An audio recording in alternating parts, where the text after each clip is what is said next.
Here we are live. Welcome to a new episode of All Things Xbox Podcast. Once again, I got Logan with me. Logan, how you doing this week? Doing pretty good, Jamie. Vibes are good over here. How about you, man? Cooking? Cooking, literally. It's scorching. It hasn't even reached the peak yet. But outside of that, gaming's been good. The gaming news the past few weeks has been excellent. This past week's been pretty chill. A lot of good news stories this week, and there's obviously going to be like rumor stuff which we're going to talk about in a bit. But like, as for actual news, like stuff's been going on. The gaming industry is very exciting at the minute. The summer showcase has just finished, and while I still do miss E3, there's been a lot of cool game announcements which we're going to go over during the show. But before we get into all that stuff, what have you been playing this past week?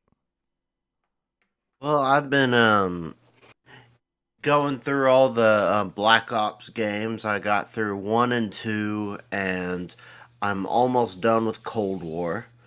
And really, really love the campaigns. They're phenomenal. Yeah, Like, they're all good, even the oldest ones. But like Cold War, like takes it up to like even another notch with the immersion and like trying to find the spy networks and trying to piece evidence together and decrypt stuff. And I don't know, it makes me even more excited for Black Ops 6.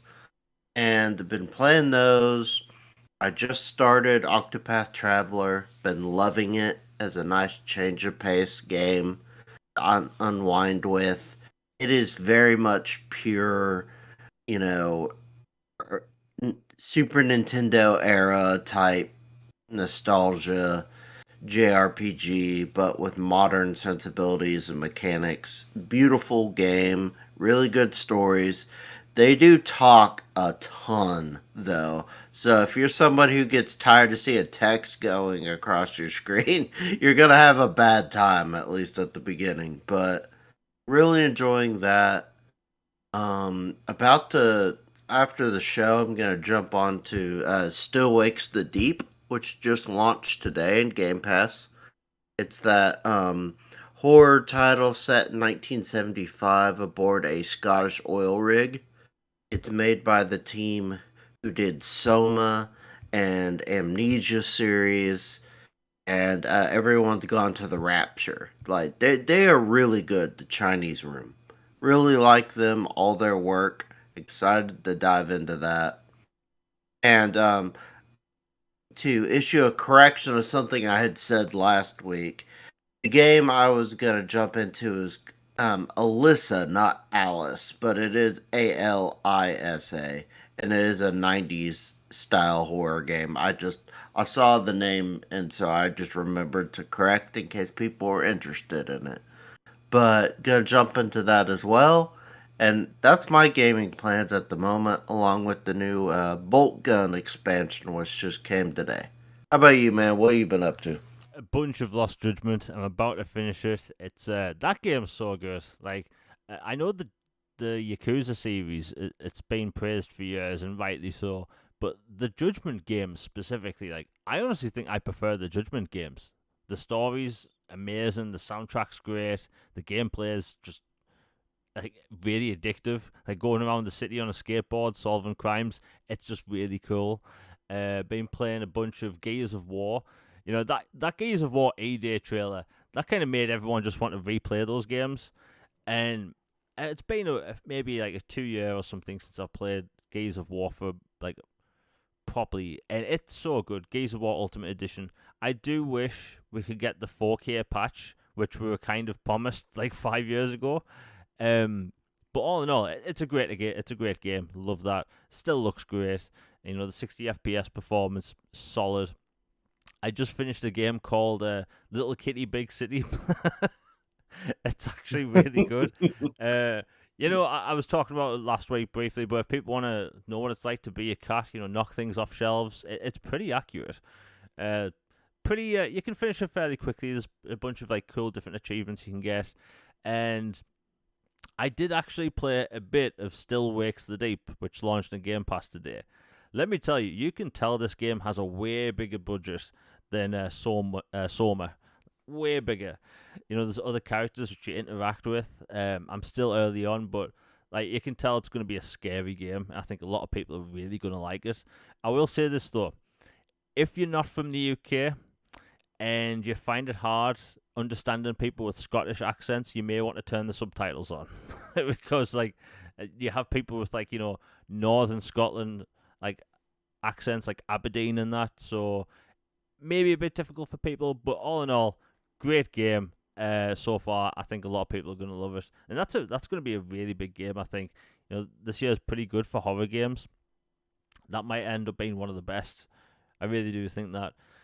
Before we get into the topics, Logan, now do you know why the Black Ops games, or should I say Black Ops 6, is really highly anticipated this year, specifically for its campaign? Yeah, I'm so hyped for the campaign. Like, I'll be honest, like I enjoy the multiplayer of Call of Duty, but I'm in the minority and I'm mainly for the campaign. So, like that's basically what I predominantly play of all the Call of Duties, like Infinite Warfare, side tangent, phenomenal. We need that one. It's basically the Expanse, the game. Like we need an Infinite Warfare too. But yes, like the campaigns of the Black Ops series are phenomenal. Highly recommend everyone go play through them. They're not on Game Pass yet. I don't know why. I don't know why Xbox is dragging their feet on this, but come on, chop chop. Like it's been half a year and all we have is Diablo 4 in Game Pass. Like really? Come on now. Like sorry to bring that up. It made me think about it cuz it's like I'm recommending everybody play through it and I realize not everybody has bought them.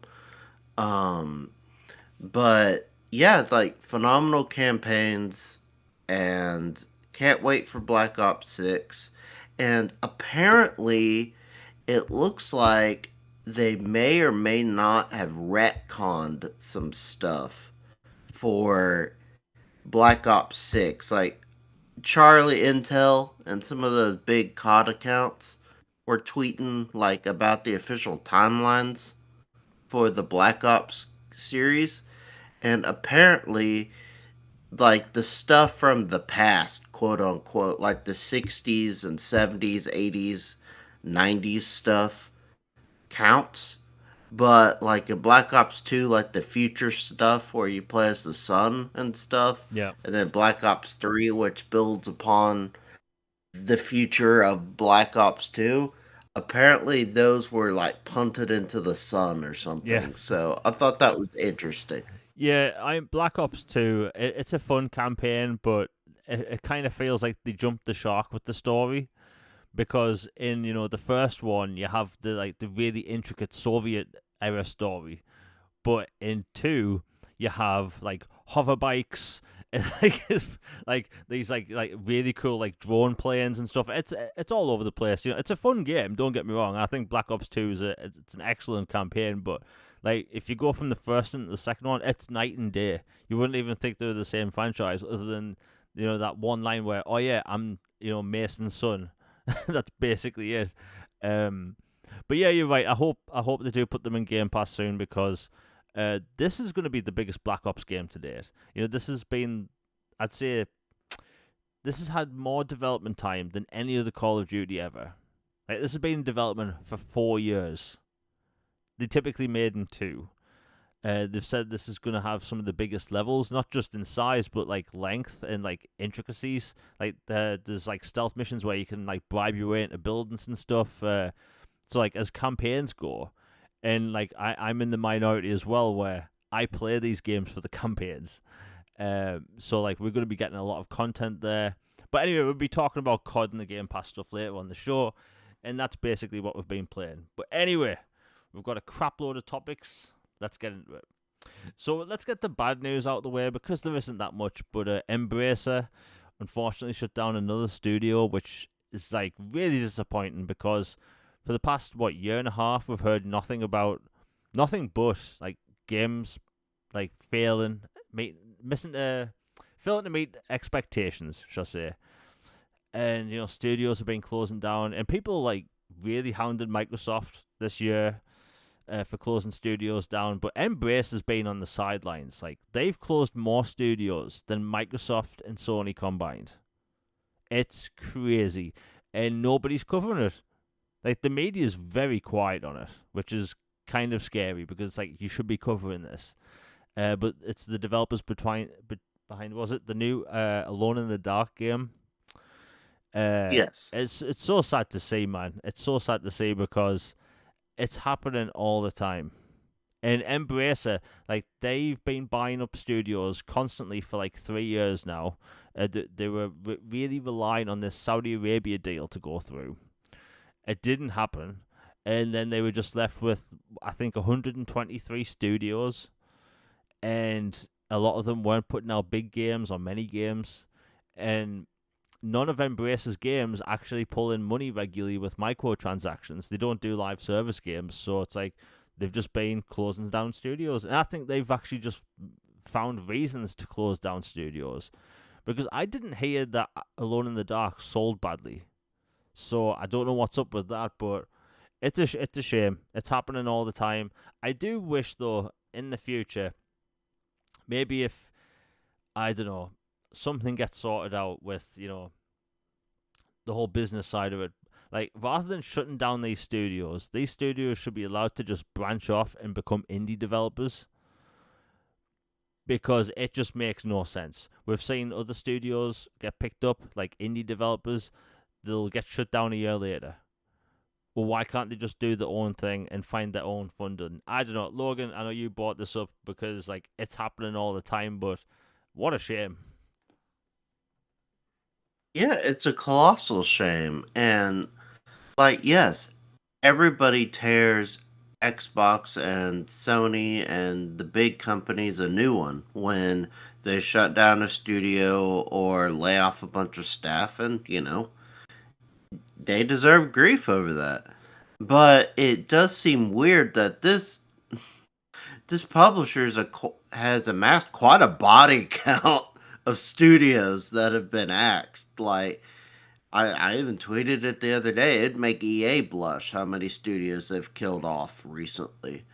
And it's just ridiculous. It's like it gets to a point to where unless a game is a certified quote unquote banger out the gates, there's a chance the studio could get shut down from some of these places. And it seems insane to me. Like, I know the game didn't launch in the best state. They had the right vision and idea, and apparently it's improved a lot with some updates and stuff. And it's one I was looking forward to picking up, and I still plan to pick up because I love that genre, especially games from that era.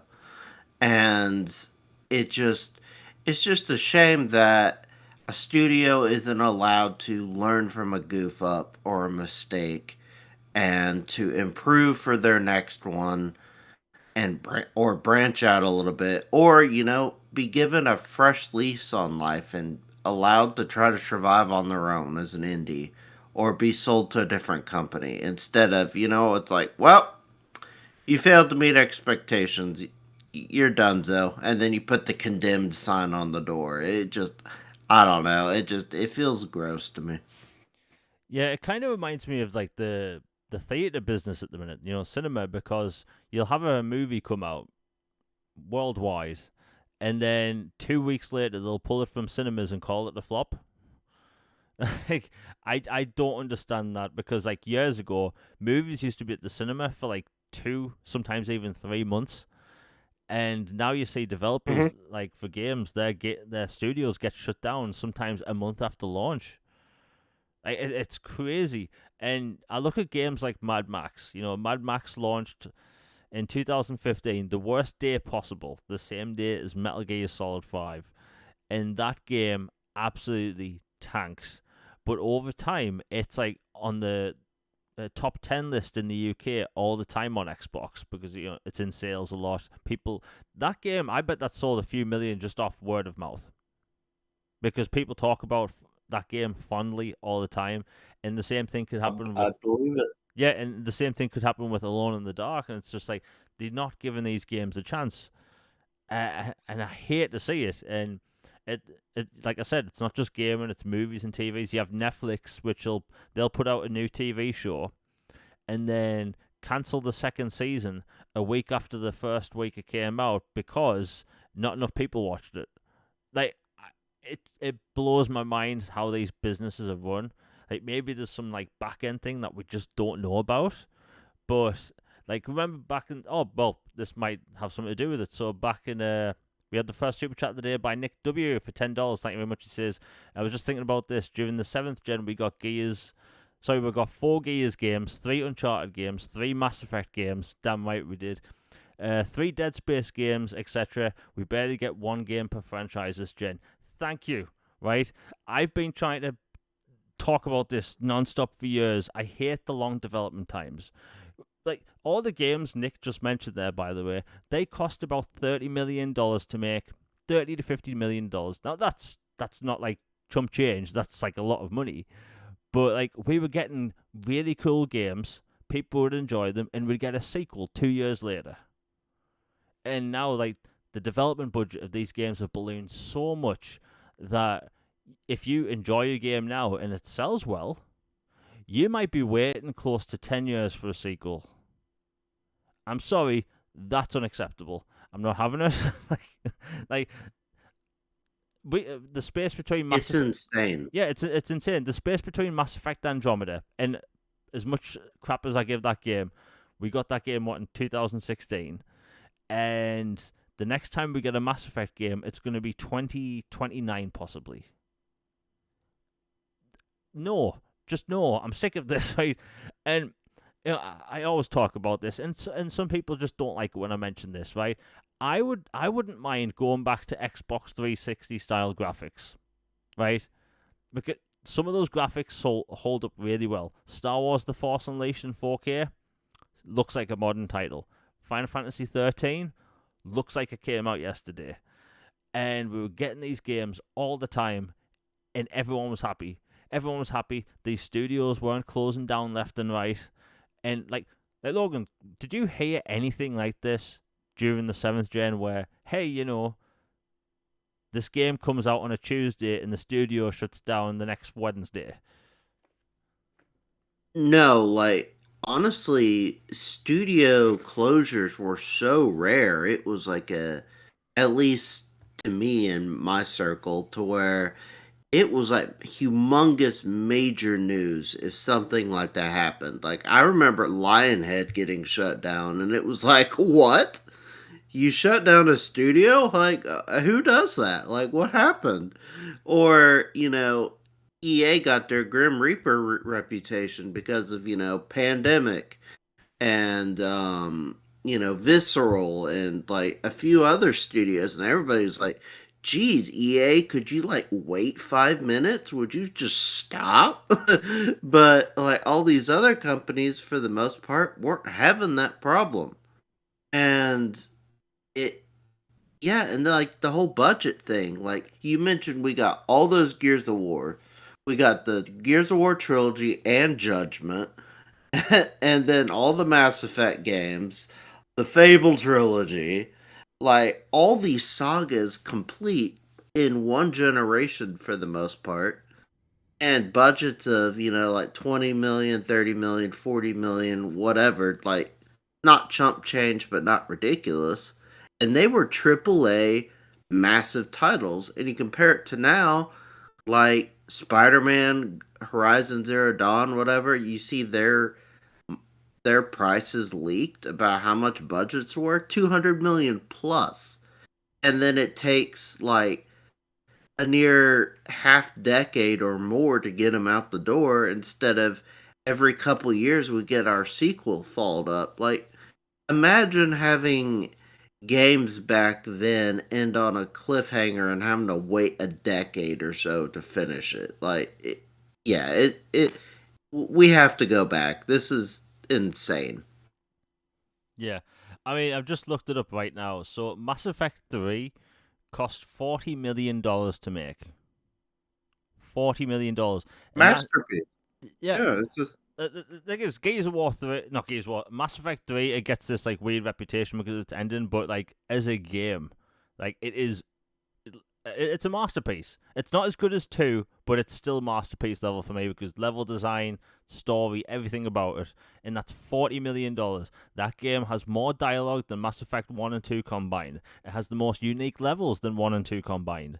So, like, it is essentially the biggest Mass Effect game, and the budget is basically half of what we see of, like, smaller games now.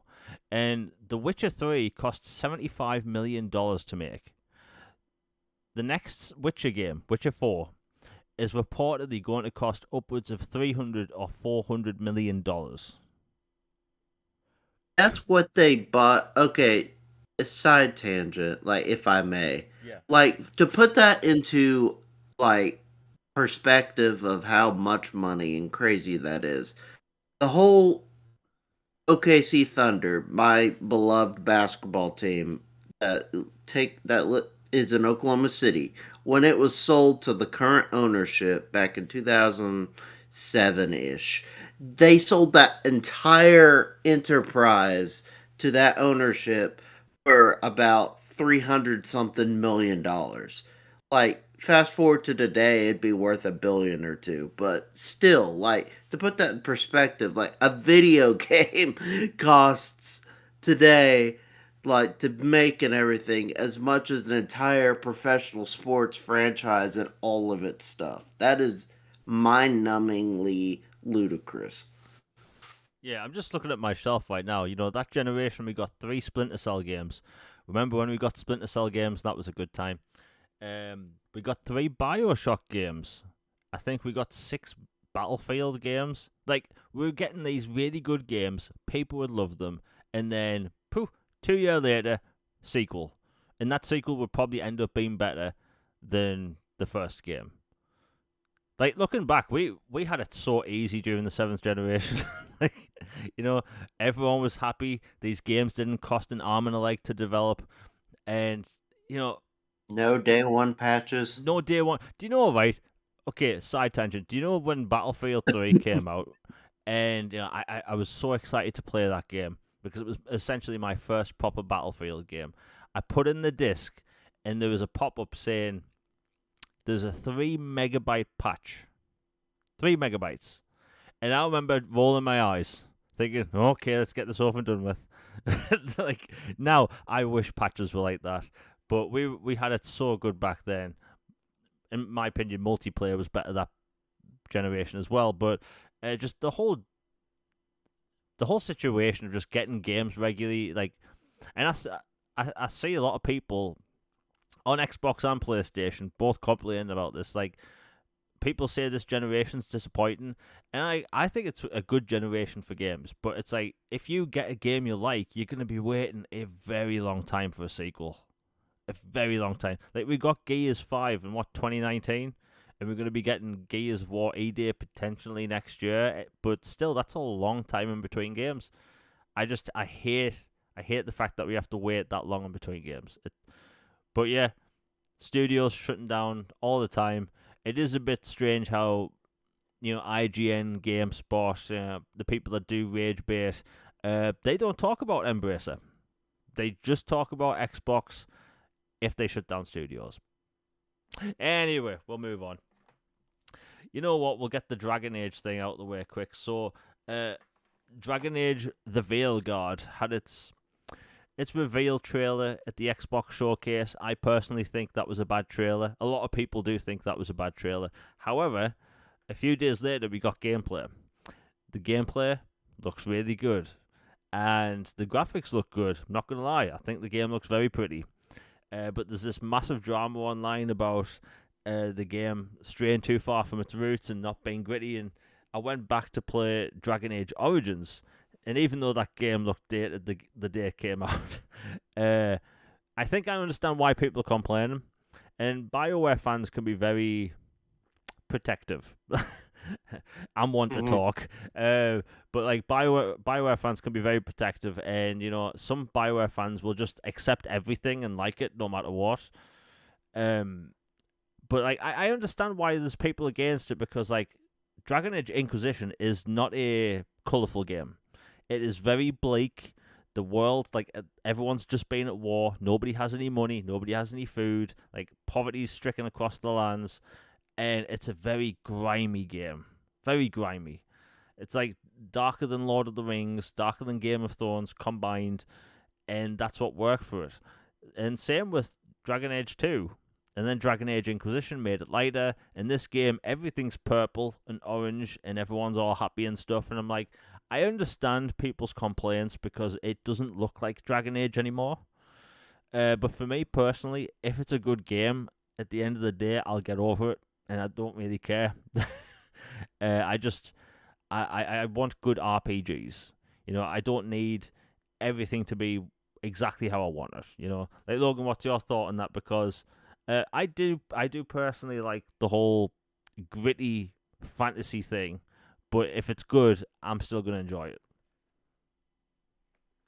Yeah, I'm a little torn on this one to be honest because I love Dragon Age and you know I loved playing through the original 3 and even doing that kingdom website thing to where you made all your decisions to check them off and make sure everything carried over just so for Inquisition and all the different pathways and playing through those games multiple times with different characters and backgrounds and genders and like there's so much replayability because there's so much choice and how everything mattered and even your origins or you just it was crazy the amount of variants there were in those games. But you were right, the tone was very dark and gritty, like time of war and dark mythology and just a heaviness.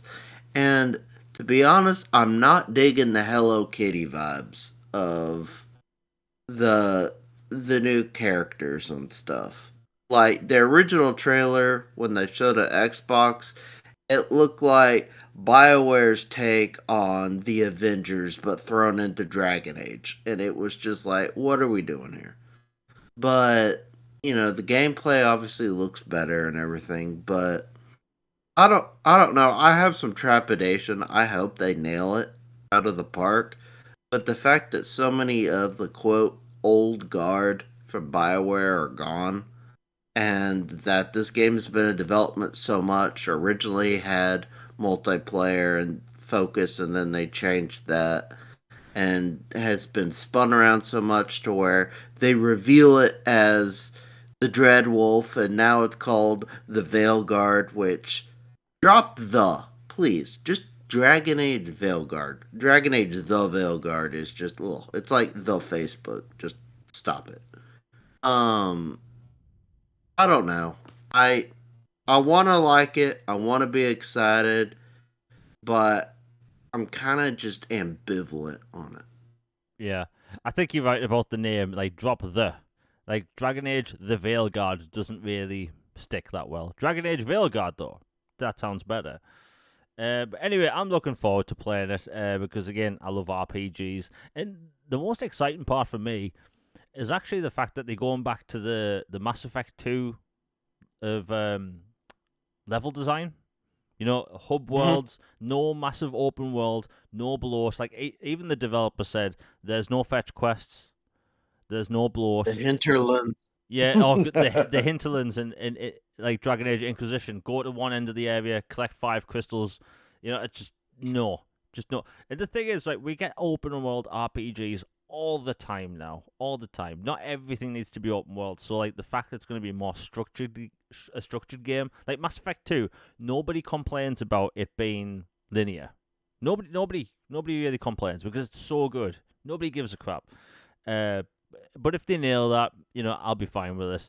I just think, going from the first game to the second game where it's, very grimy, and then you have the third one, Inquisition, which was very green, a lot of green in that game, and then in this game you have purple and orange. I think it just sort of surprised Dragon Age fans, because I know, Logan, you were looking forward towards a Dragon Age Origins remake, which was rumored.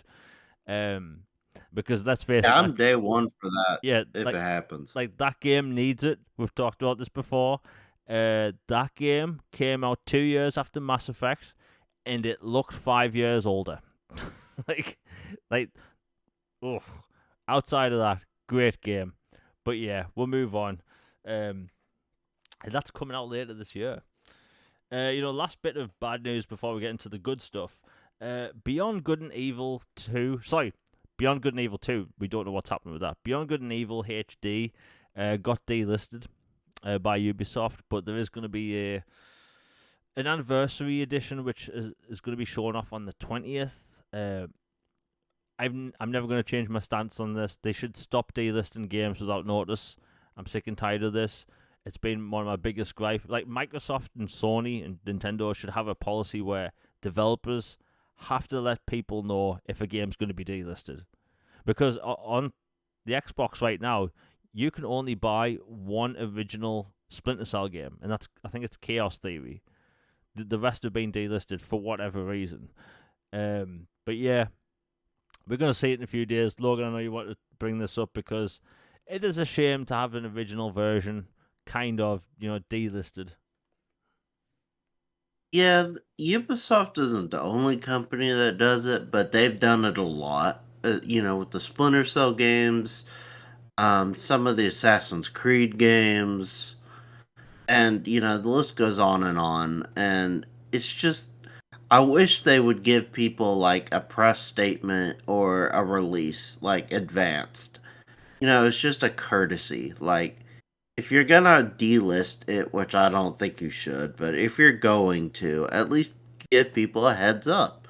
Because there have been numerous games in the past that I missed out on that I wish in hindsight I had bought on sale when I had the chance. But that was when I was naive and didn't know about delistings and stuff. Like, the Marvel Ultimate Alliance or the Transformer games or, you know, even some 360 and OG games and stuff that are BC but not available to buy.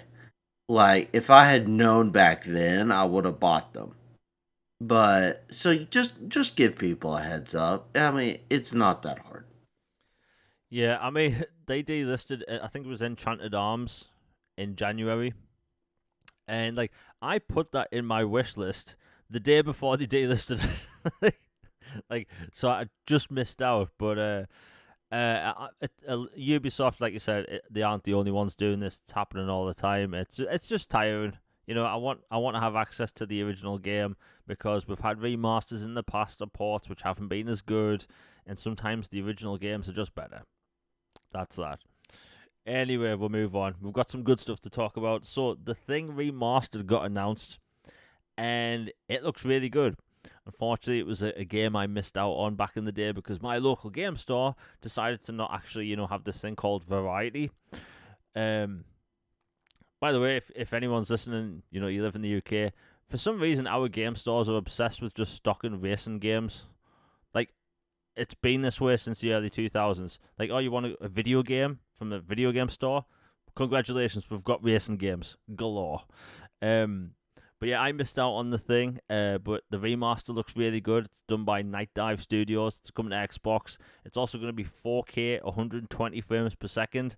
It's an old game, so why not? But the game looks very good.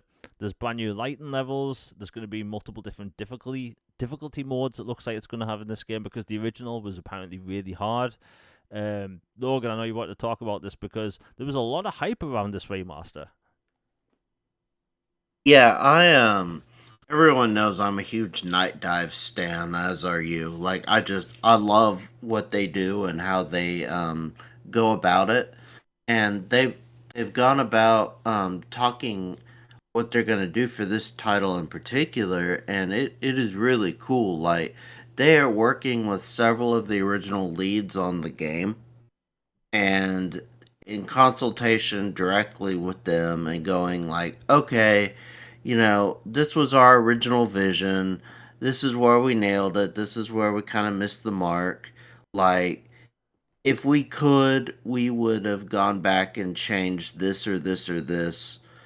Or this is something that is capable today that we couldn't do back then that we would love to see in it. And so they're working with the original team and making the game better than ever. Going to be difficulty adjusters, going to be they're working on fixing that issue with the blood testing, and then like they run negative and they're safe, and then a few minutes later it's like they turn and you're like, what the heck just happened here? Like they said they were safe. Like that was a clear issue in the game. They're fixing that, and the lighting is going to be way better, and the enemies are fleshier looking, and it's just all in all they're going all out for it. And they've even said that if this sells well, they have renewed hope and optimism they might be able to actually resurrect the sequel as well that never came out, that had been in development for over a year before it got shuttered. So there is a potential we can not only get this and get it better than ever and be awesome. It's basically the Thing 2, but a game instead of a movie, and then get a sequel to this as well. So I'm very very excited for this. Yeah, that does give me hope because like there's been a lot of games in the past which have just been cancelled. So like if they could potentially bring back some games that just never saw the light of day, I'm all for it. I keep thinking about StarCraft Ghosts because that game was apparently, Oh, that's at the top of the list. yeah, that game was basically finished when it was cancelled. So it's like it's sitting on some hard drive somewhere, or I don't know. By that time, it'll be in a floppy disk. Um, but yeah, hopefully that'll come back. I love the fact that I always find some way to sort of crap on Aspire because what they did to those Battlefront games is Was insulting. Abomination. Yeah, you have what some of the most beloved multiplayer shooters of all time, Star Wars multiplayer shooters. You decide to not have crossplay. You have limited amount of servers. You don't do anything to the texture work. Granted, the lighting does look a little bit better, but like it's broken. Hit detection doesn't work in a first-person shooter or third-person shooter. Like what is that? Like I was literally point blank aiming rockets at battle droids and nothing would happen. Broken, absolutely broken. But Nightdive, they clearly know what they're doing. We have another super chat by Nick W. Thank you very much for the $5. He says, "I hope Nightdive remasters No One Lives Forever." That's one of those games I missed out on. And Logan, didn't you tell me they do want to remaster that game? Yes, that is their quote unquote holy grail game. That they've always wanted that one. They've been chasing it for years, and they've come really close a few times. And now that it appears that three of the companies they needed to get approval from all happen to be owned by Xbox now, that I would say the odds have never been higher that it can happen. Oh, well, that's good. I mean, I don't think I ever played a bad Bond game, like ever. The ones on the GameCube were good. I think one was called Nightfire. That was fun. Obviously GoldenEye, but yeah, I'd be up for that. Like I'm always up for these licensed games, and I think Nightdive are pretty much the only chance we have for licensed titles to come back because they've proven they actually care about getting this stuff done. Like I can't imagine what it was like to actually unearth the game from the early 2000s, which what was made by a developer that doesn't exist anymore. Like that stuff is super difficult. So yeah, I agree with Nick W. That's we need more Bond games, and I missed out on that back in the day because again, bloody game stores in the UK don't stock bloody variety back in the day. It angers me still. Anyway, we'll move on. That was I do like Nightdive. They seem like a really good developer, and they really care about you know, what they do, and they even have a podcast, and they've like asked people before, hey, what do you want to have remastered? I keep talking about the Riddick video games because I love the Riddick movies, but yeah. Some more game announcements out the way before we actually move to the big topics. Starship Troopers Extermination announced for console. I was hoping for this to happen. because I love Starship Troopers. I'm sure a lot of people listening like Starship Troopers. That film from the 90s is like timeless. It's borderline perfect in my opinion. But yeah, the game's coming. But when it comes to console, it's also going to have crossplay and a single player campaign where the main character is Johnny Rico, voiced by Casper Van Dien. Now, that alone, I'm sold on. I was going to buy it anyway, but the fact that you're going to get to play it as the Johnny Rico, Casper Van Dien, like, I'm all for it. For people that don't know, it's a single player or co-op shooter where you just fight hordes of bugs and try and survive. A lot of people are trying to get liken it to Helldivers, and I think it's pretty much going to be the closest thing to Helldivers on Xbox, but it being Starship Troopers. I can't wait for it. I think in the UK it's going to cost $49.99, and it's also getting a physical edition, which looks really cool. It obviously suits the new game art style. Logan, do you think you'll be picking that up? Because the announcement kind of came out of nowhere. Oh yeah, this one's right up my alley. I really want this game, and I'll be picking it up for sure. I remember seeing you post about this one all the time for your, port bags for Yeah. console, with strategy games and other stuff. And I was always like, man, Jamie, you're traumatizing me. This game looks awesome, but I can't have it. But it's finally coming to Xbox. I'm super excited, and I'll for sure pick it up. And them adding a Johnny Rico campaign. I mean, come on. What do y'all want to live forever? It's just, it's gonna be great. Yeah, I mean, like when I think IGN interviewed him, Casper Van Dien, and like I don't know if he's getting sick of playing that character or like just being known for that character mainly. Although he did have like a tiny brief role in Elite Battle Angel. His role, like everyone likes his role in Starship Troopers. Like that's an iconic film, which I don't know how they'd ever like replace it and do a remake, but the fact that he's coming back for the game, because I like the CGI Starship Trooper movies, but the biggest takeaway is that Johnny Rico doesn't sound the same. It's a completely different actor in I think was it Starship Troopers Invasion.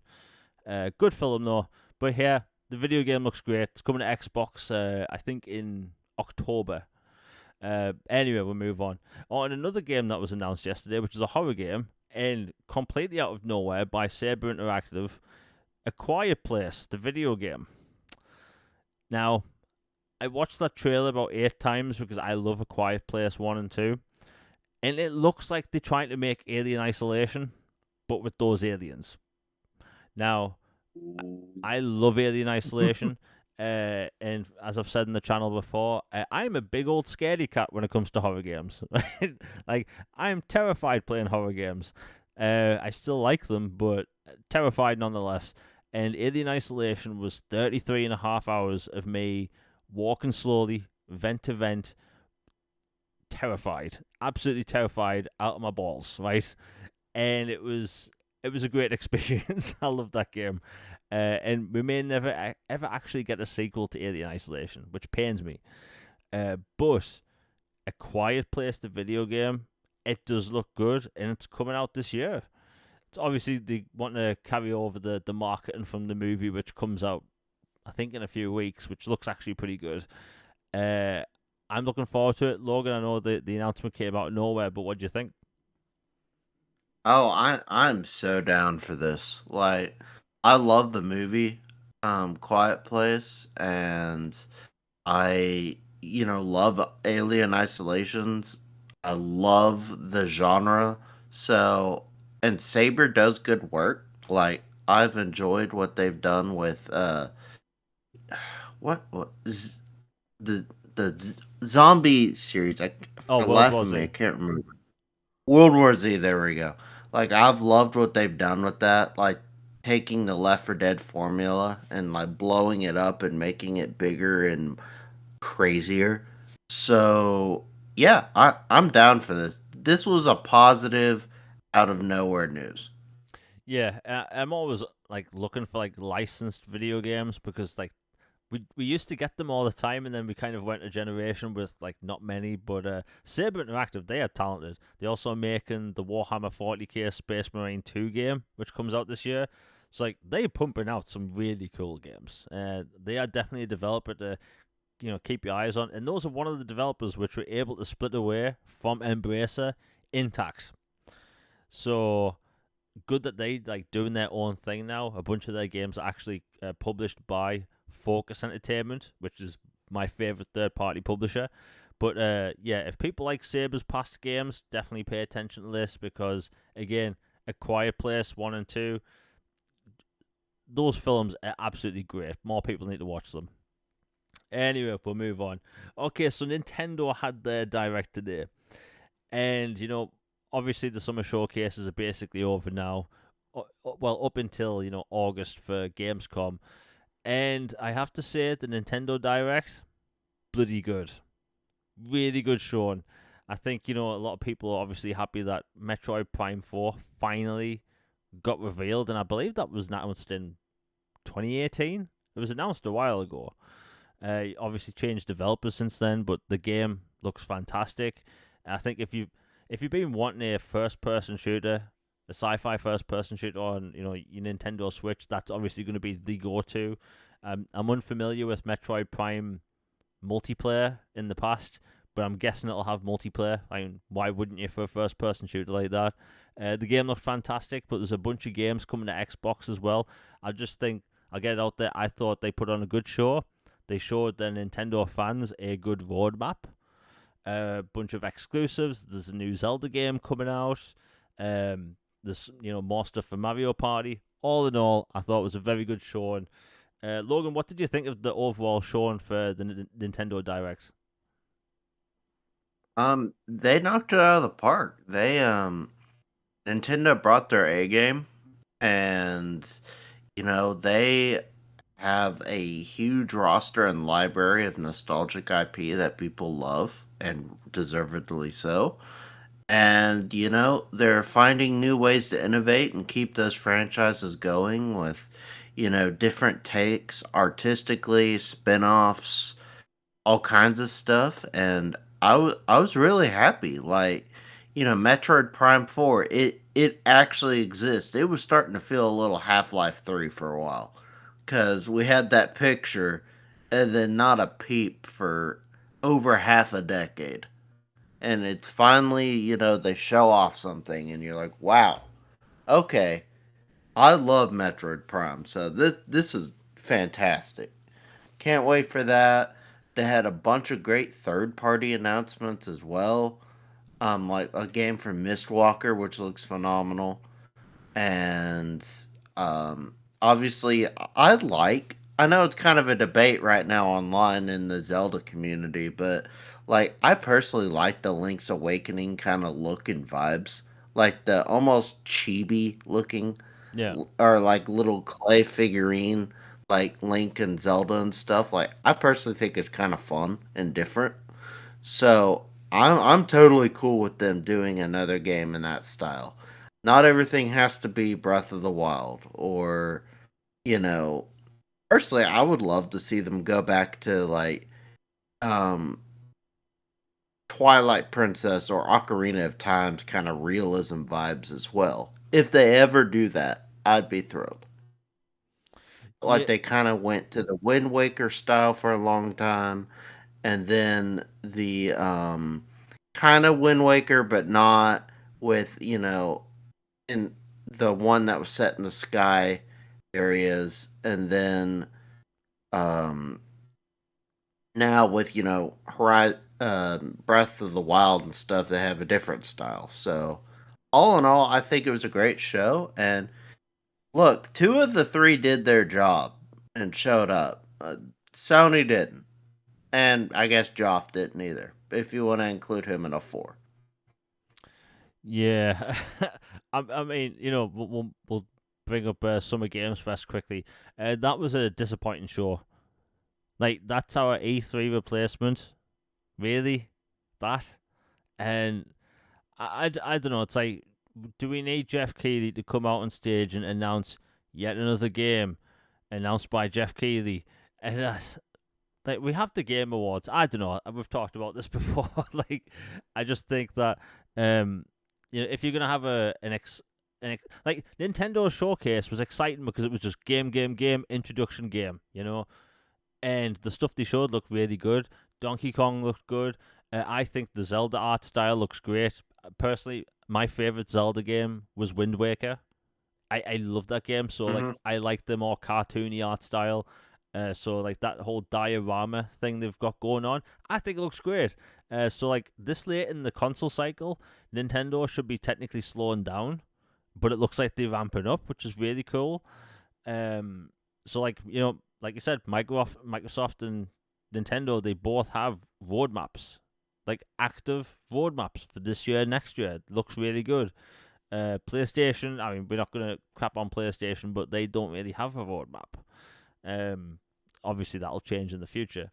But I'll quickly go over the games that are coming to Xbox, which were on the show, because that's the thing people do about these showcases. You see a game announced, you go to Twitter and see if there's a multi-platform announcement. Well, fortunately, we had that today. So Ace Attorney Investigations Collection is coming to Xbox. You can go back between the old art style and the new art style. It's basically an Ace Attorney game, but there's more investigations where you move the character on screen and doing stuff. I'm actually looking forward to this one because I think Ace Attorney for me was a bit limiting. Just those games are just about listening and making choices, but this actually looks really cool. Next up is Dragon Quest 3 HD 2D remake. Now this game was already announced, but we got another gameplay trailer where it actually looked better. That's coming to Xbox later this year. Looks fantastic, and you can actually order a physical collector's edition right now, which isn't done by Limited Run Games, thankfully. I can't stand that company. Another game that was announced for Xbox as well, and this is the big one for me. Fantasian Neo Dimension. Now, this is the game by Mistwalker, the developers of Blue Dragon and Lost Odyssey. I talk about Lost Odyssey all the time. I adore that game. And, it was kind of painful back in the day because this game launched on iPhones and, iPads via, what do you call it? Apple Arcade. By the way, people hate on Game Pass all the time in the game industry for, apparently just being in a service. But Apple has games that are only in their service. You can't buy them elsewhere. Right, so Oceanhorn 2, when that came out 3 years ago, you couldn't buy that on iPhones or iPads. You had to subscribe to their service. And same with this. You can only play these games by subscribing to Apple Arcade.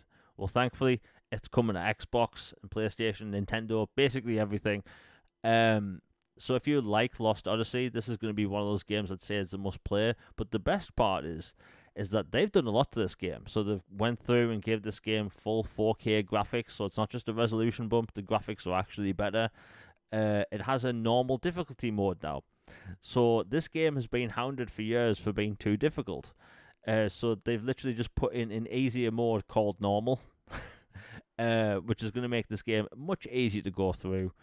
Because apparently the second half of the game is brutally hard, but this is probably, in my opinion, it's going to be one of the biggest JRPGs of the year coming to Xbox, just because people have been wanting another Mistwalker title. It's been we haven't had a Mistwalker title on Xbox since 2007.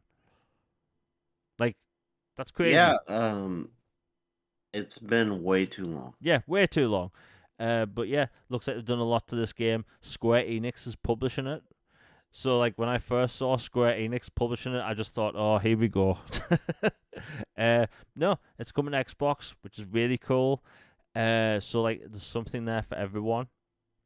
Now, we want to talk about this quickly because it's a weird thing, Xbox, at the minute. So, Xbox's relationships with Capcom, Sega, and Square Enix have gotten better over the years to the point now where they getting Japanese games kind of regularly now, and things are getting better. Square Enix has promised to bring over more Final Fantasy titles and more AAA titles. It's actually in their business plan. So at the same time, while there's more games coming over, some small games aren't. And it doesn't make any sense. I did say some stuff today as to why some games aren't coming over. So Marvel versus Capcom, that collection that was shown today, that isn't coming to Xbox, and apparently has something to do with the way the network coding works, the MT framework. And there's a bunch of games that Capcom have made that run on MT framework. So that's the problem. People at Xbox, they have to send someone over there or a team to get this sorted out, because if that is the one issue, like stopping these games from coming over, they need it sorting, because the variety of games coming to Xbox right now, there's a lot. You know, people are getting Japanese games regularly now. There's big games, small games, but there's these like sporadic titles that just don't come over, and it turns out that's mainly the reason. So if people want a Capcom game that hasn't been shown there, politely, at the Xbox, what software teams or whatever, because it can work. They can get it done in the future, but apparently the cost of Capcom just doing everything themselves may be just way too much. I'm not a coder, so I'm not going to pretend to know what how MT framework via Capcom, like how that works, but that is basically the reason as to why we aren't seeing these games. However, from what we did see today, it is good that we are seeing more titles come over. Logan, I know you want to talk about this, and I know a lot of people mentioned that they want this talked about, because it is good that more Japanese games are coming over, but there's still these occasional titles that just don't, like Monster Hunter's coming to Xbox, the new one, and we got Monster Hunter Rise and Monster Hunter World, but Monster Hunter Stories isn't. It's weird. Yeah, it just it feels like the whole dartboard, or like just random, like pick a name from a hat kind of strategy of what games come to a certain platform or not. Like, now that Square and Xbox thankfully have a good relationship now, more of their titles are coming over, and I'd expect older titles from the last decade or so to start coming over as well. And, Xbox and Sega, like, their relationship's amazing, and all this stuff is coming over. And it's like you don't even have to worry about it, basically. And then Atlas as well, because of Sega. And it just, it feels weird. Like, it's almost like there's this almost like the rule of two with the Sith, or like there's only one Highlander or something, like where as soon as Xbox improves relationships with a few Japanese publishers, one of them starts like backtracking a little bit, and I don't get it. It's just odd. And like for the whole Marvel versus Capcom thing, which blew up today, like I remember at least one of those was on the original Xbox, and I remember there was a Marvel versus Capcom game on the Xbox One as well. I have the steelbook of it. So it has been on Xbox. So the idea of them just not bringing the collection to a platform that's had it before is just, it's annoying, to be honest. Is it a deal breaker? No. Like, obviously, as long as the Resident Evils, and if they ever bring Dino Crisis back or stuff like that keep coming to the platform, I'm good from Capcom as far as it's concerned, but it's still just not a good look. And then you have this whole Wukong thing, to where it's like, oh, everybody thinks it's an exclusive or timed exclusive. Then they go, no, it's coming to Xbox. It's just, it's just not going to be there day one. And people are like, well, what do you mean? Why isn't it going to be there day one? And then they're like, well, you see, there's some optimization issues. And so people like Jez and stuff reach out to them for an official statement about it, and it's been crickets. And then like there was this pure Xbox preview they did of the game, and the company basically told them we're not going to have any further comment on the delay of the game for Xbox at this time or whatever. And it just makes you raise your eyebrows a little bit and go, I've kind of seen this song and dance before. from some other companies and games, and it's like, I don't know, like if it's just strictly a timed thing and they took a deal or whatever, then just say you did. And if it's seriously an optimization issue, then say what it was. Like Baldur's Gate, like Larian was upfront. Like, look, we have problems with the split screen. That is our issue, and that's the holdup. Like straight up, that's the issue. But I don't know. Like, if they say it's optimization issues, then okay. It's just people are a little wary. Yeah. Before we continue with the rest of this topic, I noticed, well, it's also this topic, Jimmy in chat wrote the rest of the games coming to Xbox that were at the show. So Dragon Quest 1 and 2 HD, 2D. By the way, that's a mouthful saying that. Those are also coming to Xbox. Fantasian, which I've said, Tales of the Shire, Funko Fusion, Metal Slug, Attack Reloaded, Looney Tunes, Wacky World, Stray, oh, well, that's already on Xbox. Memories in Orbit, that was announced today, by the way. Looks very cool. It's kind of a 2.5D Metroidvania. Just Dance 2025. Good stuff. So there's plenty of stuff coming over, but they've still got these like things they need sorting.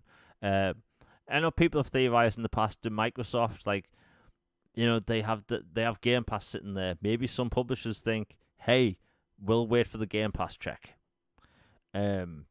But at the same time, big games and medium-sized games are coming over as well. So I don't know what's going on there. It's just something they have to sort out. And before we continue going on to the whole Black Myth Wukong thing, which you mentioned, we're about now into the show. If you're enjoying it, please like, share, and subscribe. It really does help the channel out, and it helps the algorithm when you like and comment and all that stuff. If you want to support the channel with super chats, if you want anything answered, it's greatly appreciated and all that stuff. Anyway, Black Myth Wukong. This game was announced about 4 years ago. It looked really good when it was first shown off. Really good. And I was pretty much one of the first people on Twitter just talking about this game. It was one of those obscure games I found, and I just started talking about it. And I've had my eye on it since. It's been listed on as an Xbox title coming on their website for about 2.5 years. So, like, I've never had any worry or concern that it's not coming in because it's been listed. And then that whole thing happened.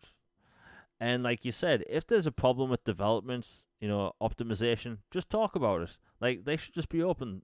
Like Baldur's Gate 3, they said, yeah, it's DS and you can't get split screen working. Like, people were like fine with it.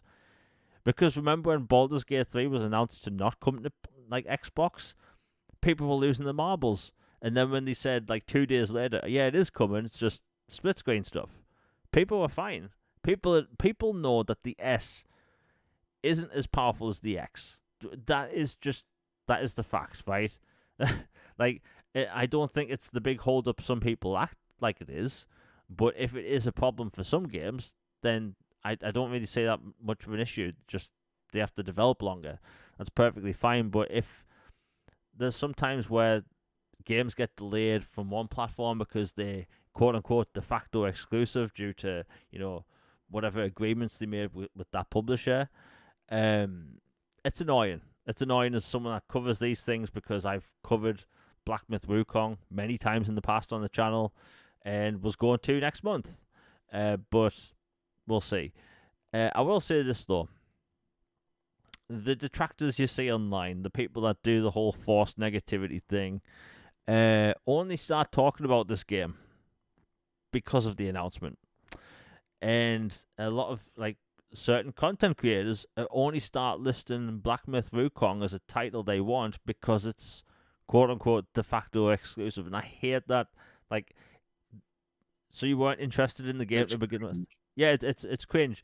Like, if you weren't interested in the game to begin with, but the fact that it's not going to be on Xbox the same day as other platforms, now you're excited. Like, this is my biggest problem. These people don't get excited about games. They don't. They get excited about the word exclusivity. They love doing list wars. And, like, none of these people ever post about these games when they come out. They don't. I'm calling it out right now. It's pathetic. It happens all the time with every single one of these titles. Every single time there's a title, a third-party title announced to come, let's say Game Pass, the same, time as other consoles.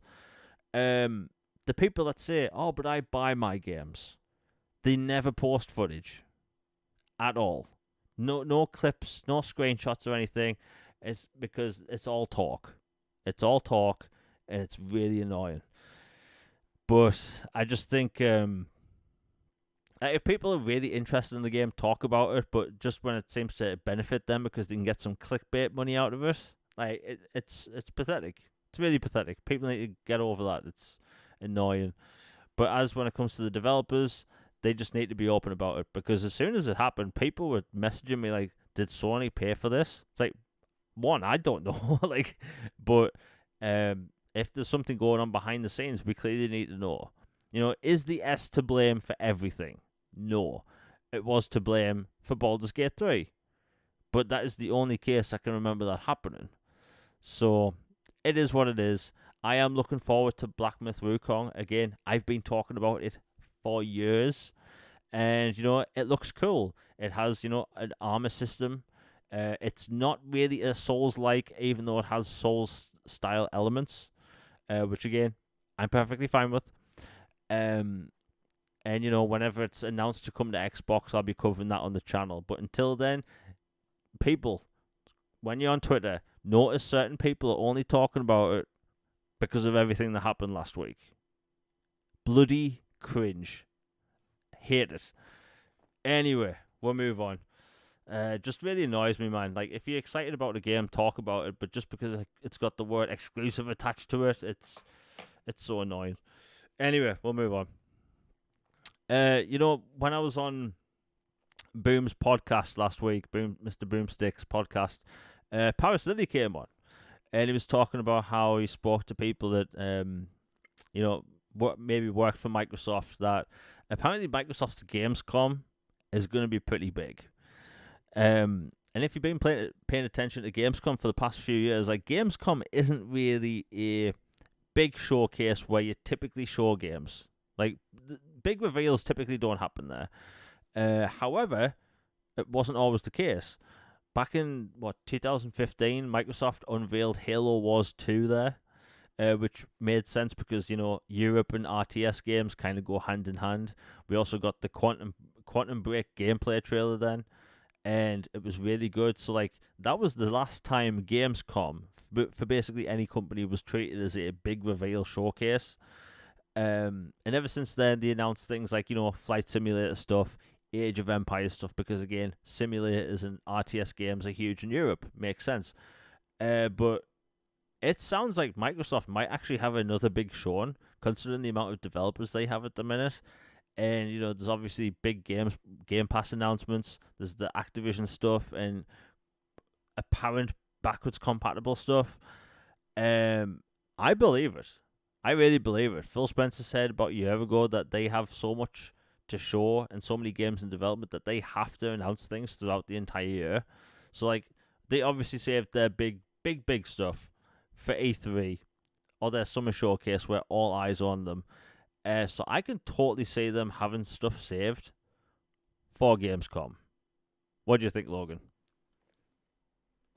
Yeah, I could totally see them having saved a few things for Gamescom, especially like for franchises or genres that are more popular in the region than others, or for some of the quote, would have been lost in the shuffle a little bit from some of the bigger announcements.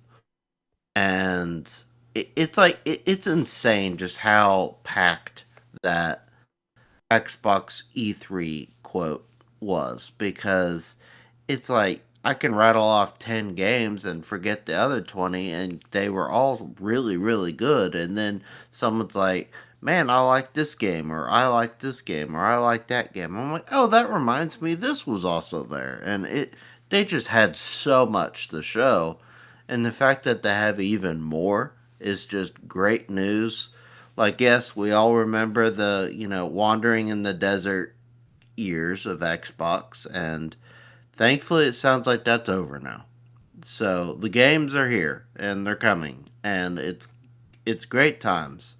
And you know, hopefully, fingers crossed, they saved the BC thing for Gamescom, or if they were to resurrect an XO or something like that, because you know, I truly believe it's a colossal missed opportunity if they don't at least bring some of the ones over from having acquired Activision. Like, for crying out loud, Return to Castle Wolfenstein, Wolfenstein '09, and Quake 4 should not be that difficult. Like, they're on PC Game Pass. Surely, you could get a small team together and just make it work for Xbox.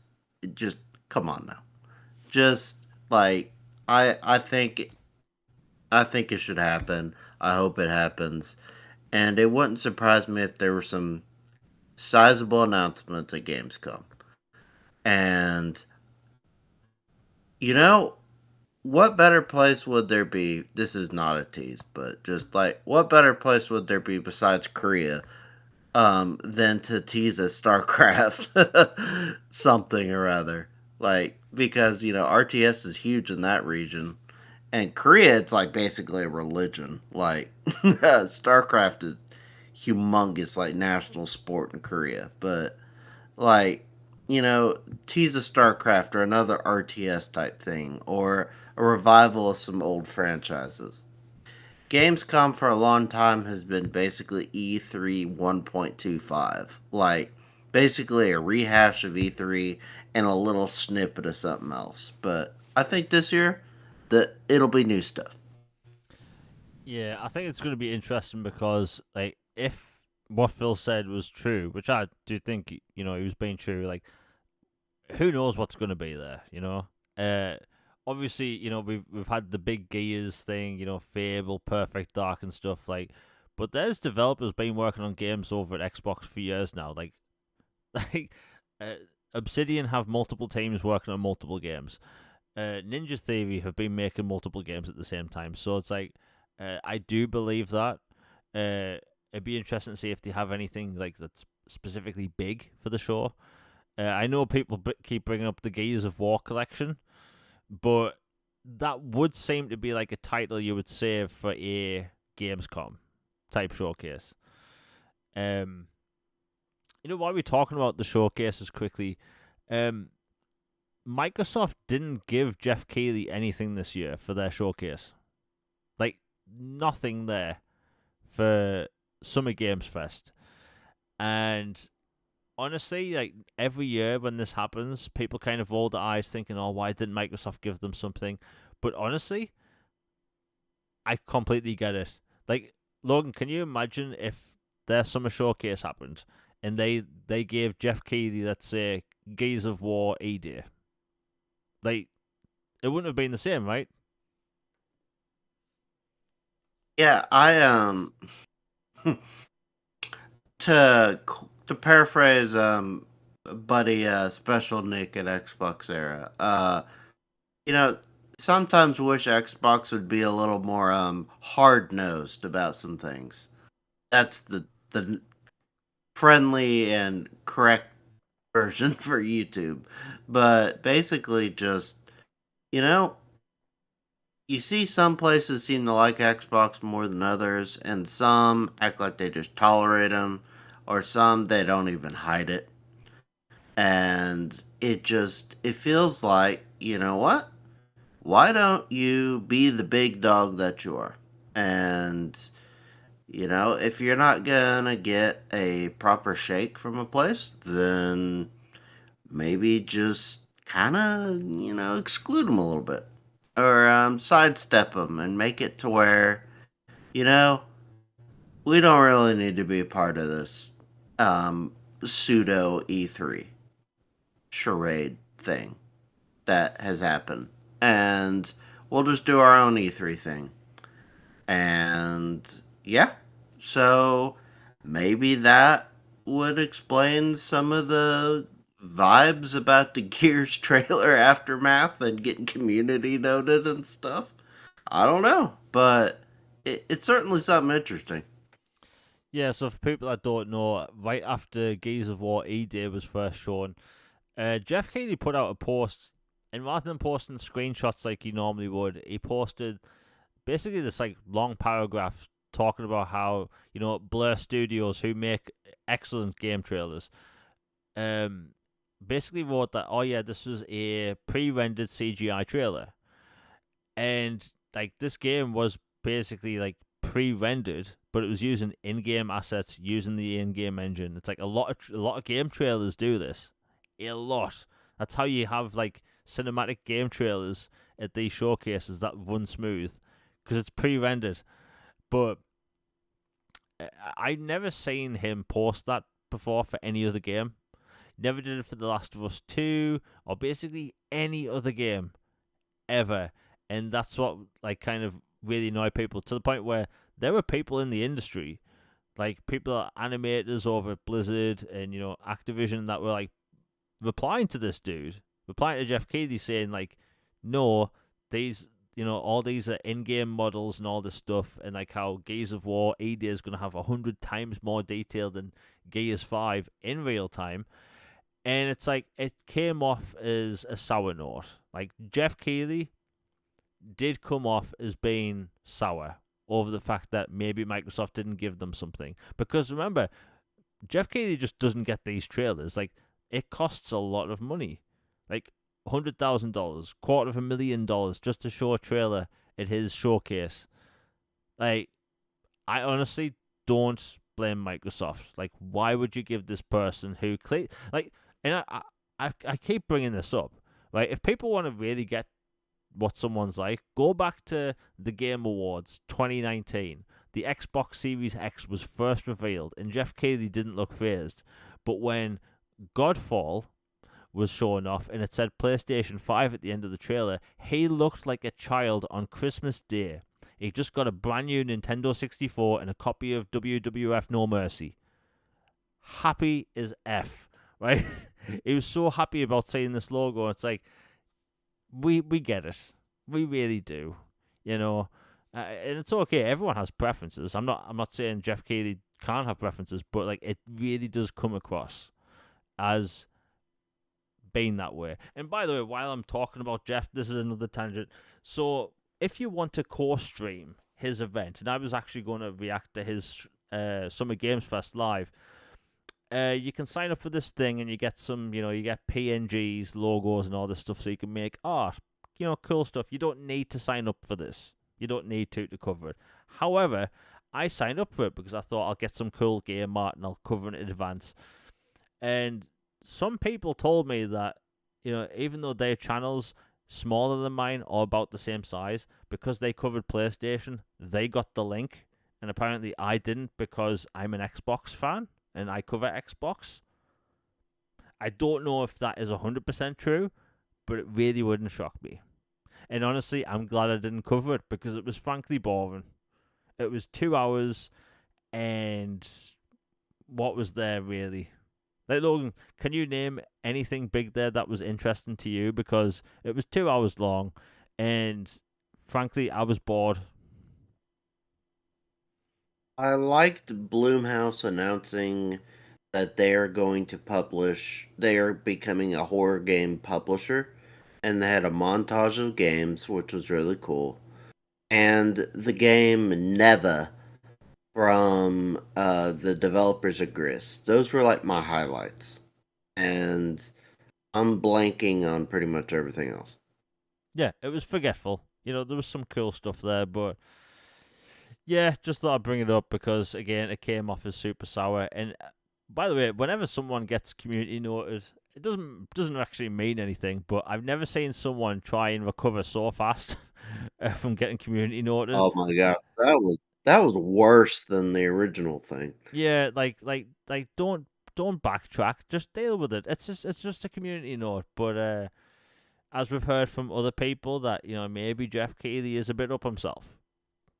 And some developers have said that they get blacklisted or they would get blacklisted in the game industry if they spoke negative about him. So like, that's why a lot of game developers are super quiet. Super quiet. Or the Alan Wake 2 DLC. That was the big one for me, right? The basically, Oh, yes, yes. Oh my gosh, that thing is amazing. Yes. yeah, like announcing it there, like Sam Lake. I will all like Sam Lake's one of my favorite developers. Announcing it like that, perfect. But outside of that, it was kind of eh. It was like I'd argue, yeah, I'd say it was worse than Sony Showcase. It was just boring, Ooh. like boring. 2 hours of bore. Like the, there's a film I like to go to when it comes to boring films, right? There's a film called The Curious Case of Benjamin Button, and Oh gosh. I was in my weird like sort of phase of like liking these super pretentious films that win Oscars, and that was the film that made me realize, oh yeah, these films are crap. And I was watching this film thinking, surely it's been on for 4 hours. Only 23 minutes passed. I'd never been so bored in my entire life. Absolute garbage fire. But at least Sony's thing, that was short, to the point, game. That's it. You know, we don't need talking heads on stage covering every single game. But yeah, we'll move on. Just thought I'd bring it up because, Gamescom could be pretty big. So Mr. Matty Players did an interview with Todd Howard over on his channel covering the future of Fallout, Elder Scrolls, but Starfield. Now that Starfield's the big one because Shattered Space comes out later this year, and the interesting thing that came from the interview is that basically everything that's in this upcoming expansion coming later this year is 100% handmade and on one planet. And I love that because the best part of Starfield, it's the handcrafted content. You know, Bethesda, they've always used procedural generation for their games. They've been doing it since, Daggerfall? And that's kind of what you do with games that big. But the best parts of Skyrim, Oblivion, Fallout 3, Fallout 4 is when you go to a city and it's a handcrafted experience where you're interacting with characters with long quest lines, and it just works. And the fact that this expansion is a handcrafted experience, that's what I want. It looks like it's going to feature a bunch of Zero G stuff, which was one of my favorite things from the game. But it looks like everything that people wanted from the main game is actually going to be in this expansion and more, which is what I want. But one of the other things is that Todd Howard basically came out and said is that they plan on doing premium DLC for multiple years going forward. And I can't wait for that because, like, if you've played, and I always use Fallout 3 as the example, Fallout 3 had great expansions, but each expansion got better than the last because the developers, they listened to feedback and they improved on things. Like, what was it called in Fallout 3? Mothership Zeta. Like, I adore that campaign. And that Oh campaign, man, that one was so much fun. yeah, it was so fun going up on the alien mothership. Like that campaign and that DLC probably wouldn't have been as good if the didn't put out things like the pit and broken steel. So like they're gonna learn from this. They listen to feedback. We get in the vehicle probably this year. They didn't really specify that, but them having a handcrafted experience is what I wanted. Like, don't get me wrong. If you have 1,000 planets in a video game, I do not expect the developers to make 1,000 planets and put all that content there. That is unrealistic to every degree. However, the best part of Starfield is the handcrafted stuff, at least to me. Flying around in your ship and discovering stuff is really cool, but I liked going to the cities and doing all the different quest lines in those cities. So, Logan, what do you think? Because having a full handcrafted experience taking place on one planet, that sounds interesting.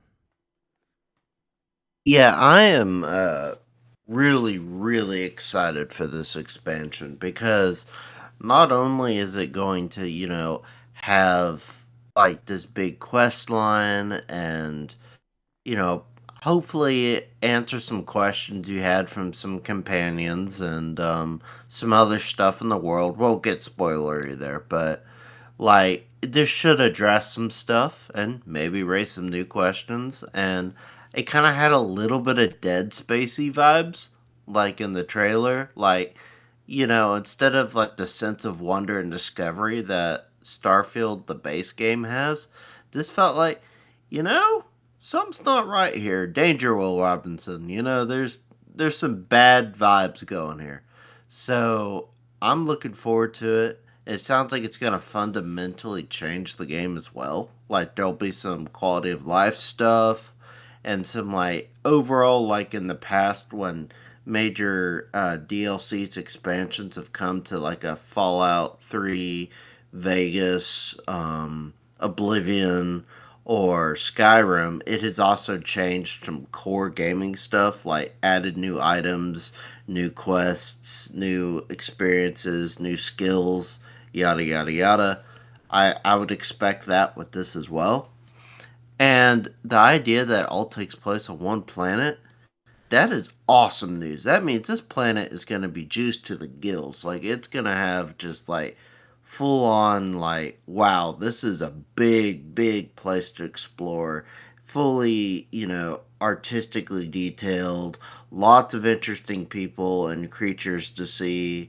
Things to do. Weapons, gears, skills. All kinds of stuff. And, like, to this day, Oblivion Shivering Isles is one of my favorite expansions I've ever experienced. And that all took place in the Shivering Isles. It was like this separate thing. Like you had to go through the magic three-headed portal door in the lake to get there. And it was this whole huge, huge new environment and realm to explore. And so the idea of like a planet kind of like that for Starfield, sign me up. That sounds awesome. Yeah, Bethesda, they really do make good expansions that take place in their own areas. So like having a whole planet, like I could see this being really special. And I kind of mentioned this earlier today on Boom's show, but I'll mention it now. I think like Starfield has had this really undeserved treatment. Like it came Mhm. out and it's had this like wave of hate, and I would say I don't understand why, but we know why, and it's a shame because it's such a good game. And, Bethesda RPGs are special for a reason. You buy a Bethesda RPG because you want that specific kind of experience. And then when Starfield came out, you had people at like, I'm guessing like IGN and GameSpot and stuff do like, oh, it's just the Bethesda formula. Is it getting too old? And I thought, isn't it a bit weird how like we people crave new Bethesda RPGs, and the straw that broke the camel's back for the game format Bethesda does just so happened to be Starfield, the game that wasn't on PlayStation. Like Mighty it coincidental, ain't yeah, it's it? coincidental, and like develop like I was watching an IGN showcase stream like a few weeks ago, and they referred to Starfield as being controversial, and nobody can tell me why it's controversial because it's the Bethesda game that's shipped with the least amount of bugs, so that can't be the problem. And like when it came to like basically the systems in the game, like there was nothing really controversial about it. So like it's because it wasn't on PlayStation. Like you have these massive content creators with like millions of subscribers, like they will actively just make random like hate videos on Starfield because it gets money. It makes views, right? I got those two mixed up there.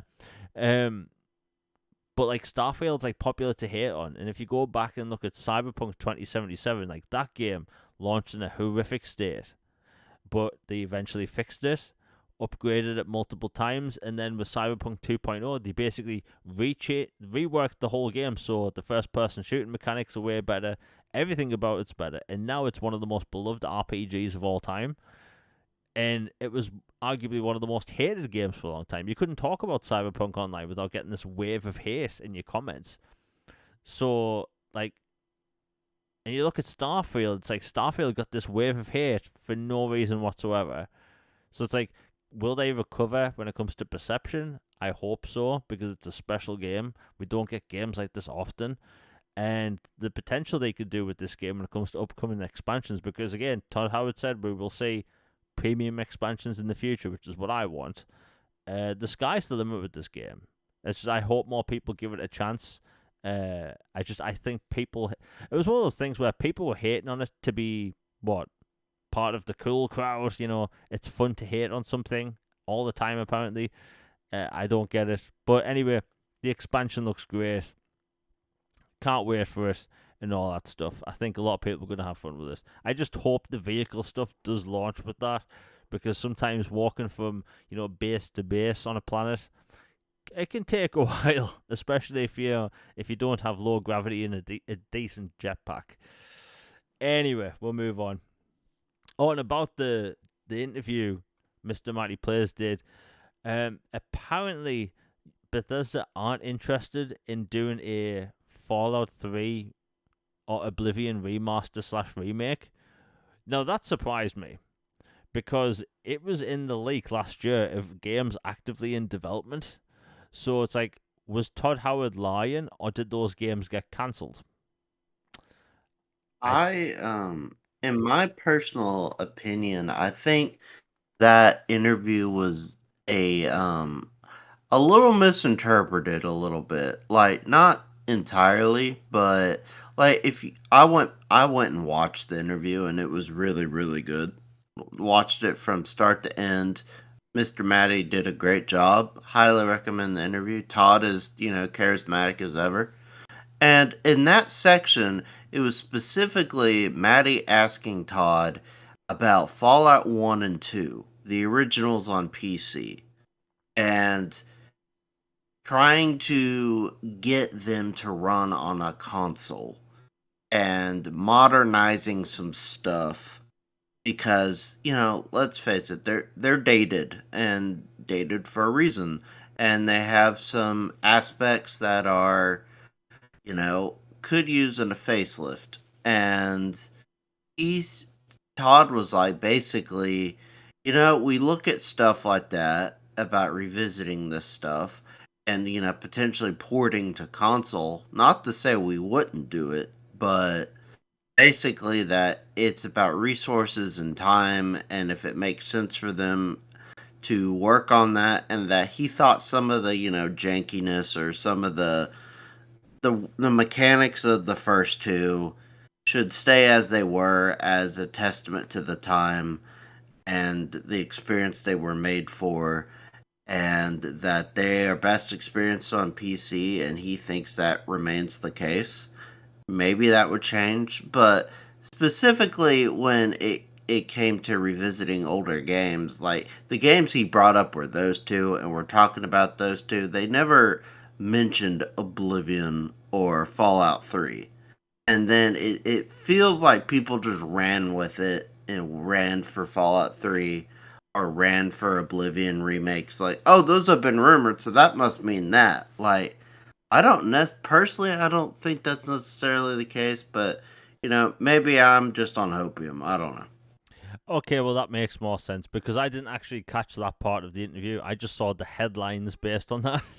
So, Yeah, that's how it works.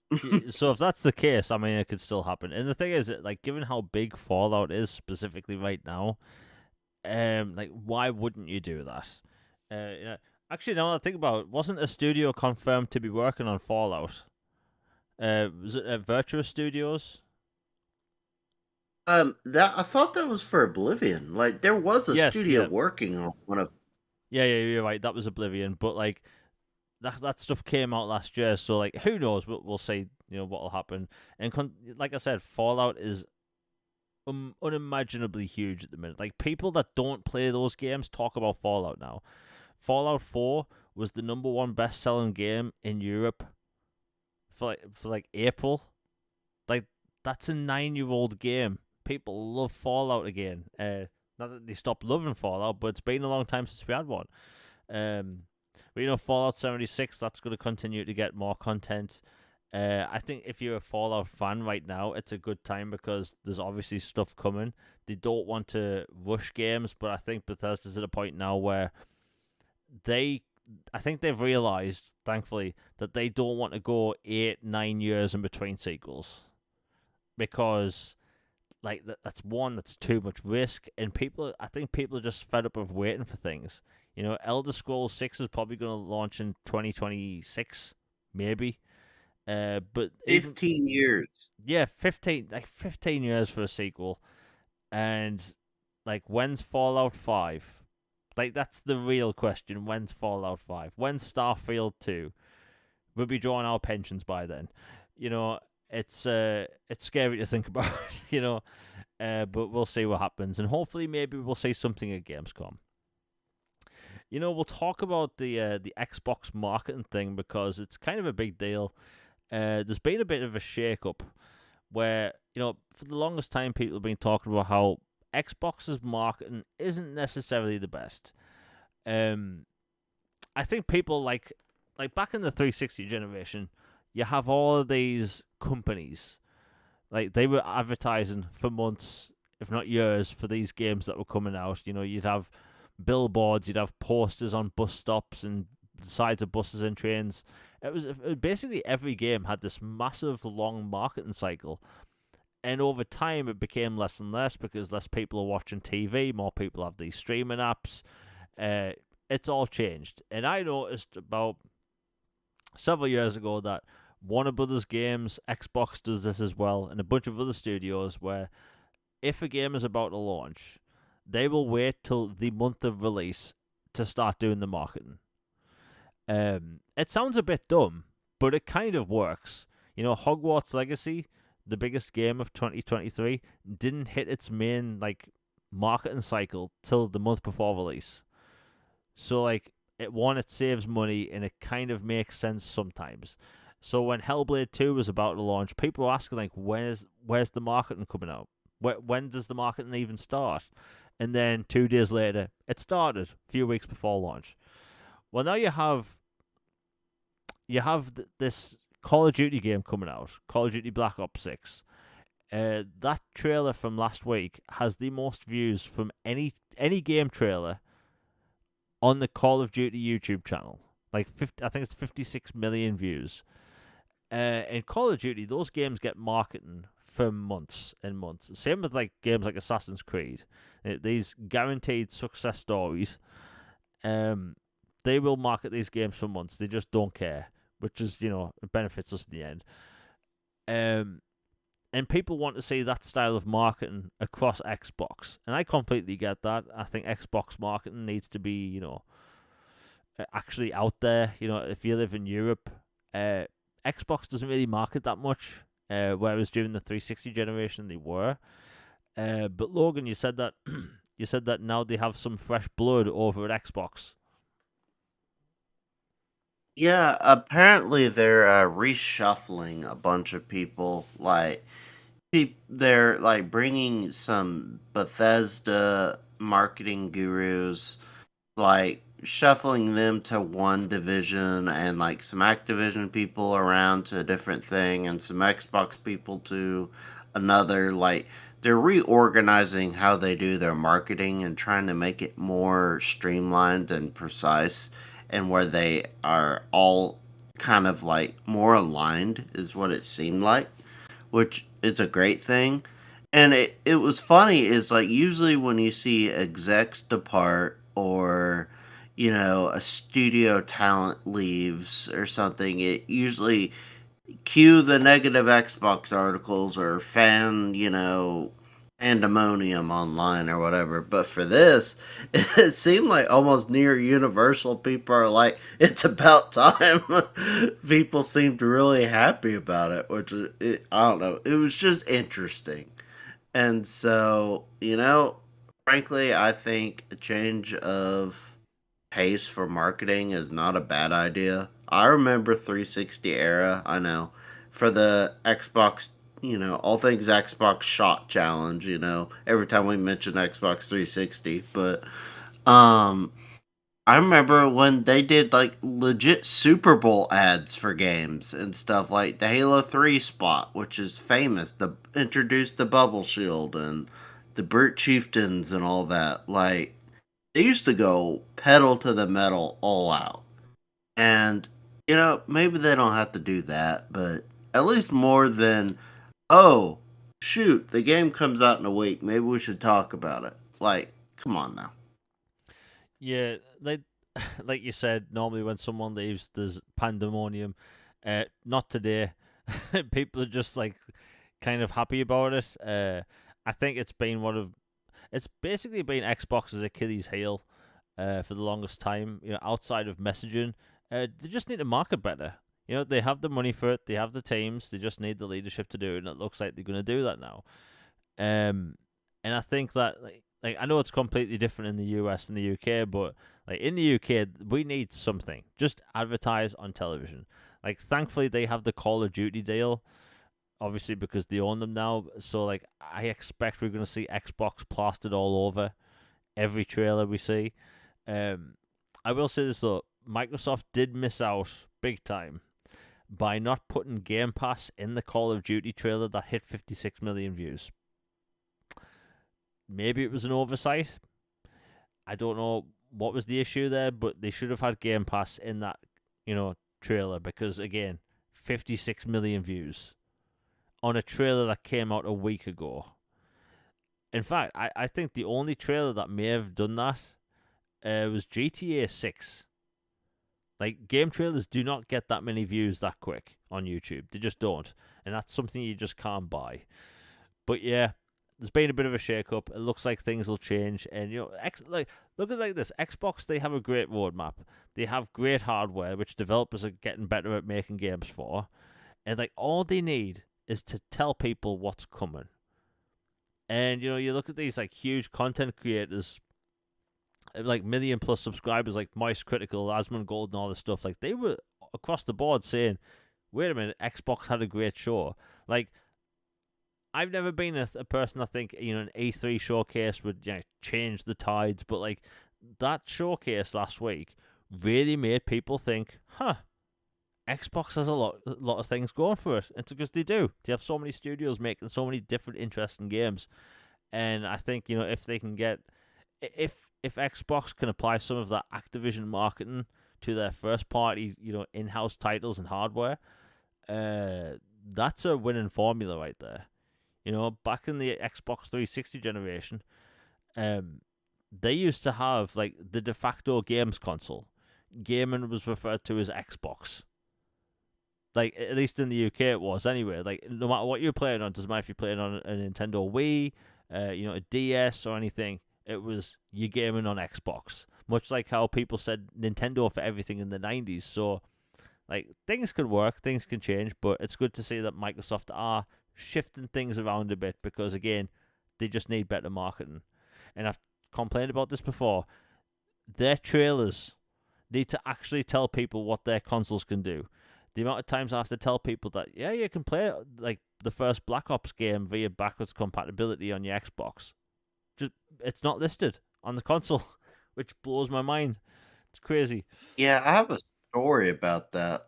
I legit went to a game store. I won't say which one, but so they don't get, exposed. But someone working at the game store was like, "Oh, why are you buying these older games?" I'm like, because the Xbox is backwards compatible. I can play the whole series or this, and they're like, "What? It's backwards compatible?" It's like it does this. I'm like, dude, you work at the game movie store. How do you not know this? Even an employee at a game movie store did not know that the hardware was backwards compatible. If that's not a glaring problem, then I don't know what is. Yeah. No, I mean, whenever I make videos about backwards compatibility or just 360 in general, a lot of replies, people just don't know.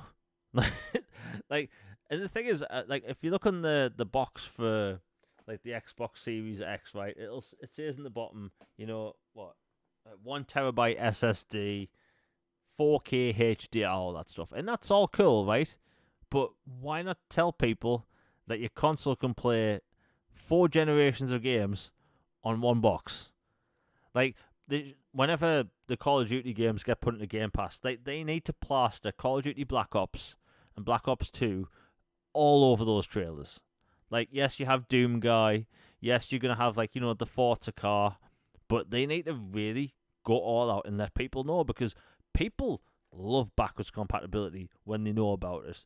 And Logan, it doesn't surprise me that there's people that working in a game store that doesn't know this stuff because the same thing's happened to me over here. People just generally have no idea. Like I can name the store because there's only one. CEX in the UK. They sell used games. And last time I went to buy games there, I was buying games to play, on my Xbox. And the guy was like, "Do you have a 360 still hooked up?" And I was like, "Yeah, but it's for my Xbox Series X." And he just didn't understand. Like it happens all the time. It's like nobody knows about it. Like outside of like Microsoft talking about it in 2015, it's not marketed at all, and I don't know why. It's their strong suit. If I was Microsoft, I'd be plastering it everywhere. It'd be all over the box. Hopefully that's something they can improve upon because again, they have that over the competition. If you want to play a It's BC, unquestioned. yeah, if you want to play BC games on a Switch, you can't really do that. If you bought a game on 3DS like Super Mario 3, you can't play that on your Switch if you own it. You have to play it via their service. And if you want to play PlayStation 3 games on a PlayStation 4 or 5, you have to stream them. But if you want to play a PlayStation 2 or 1 game, you can download them, but you have to get a specific version. It's crazy. Like, you can't just pop in your disc and play it. Like, to me, that's crazy. Like, I want my console to play all my games. But yeah, that's that. Before we close out the show, well, we've still got some stuff to talk about. Gears of War. Jez Corden from Windows Central did an excellent review. Not a review, an interview with people over at the Coalition, and everything they are saying about Gears of War. Oh, before we continue, we have another super chat by Nick W for $2. Thank you very much. He says, I knew it was back compat before I got one. You are one of the few. Like, you'd be shocked at how many Congratulations. people... Yeah, you're a man of culture. Yeah, you'd be shocked at how many people just don't know.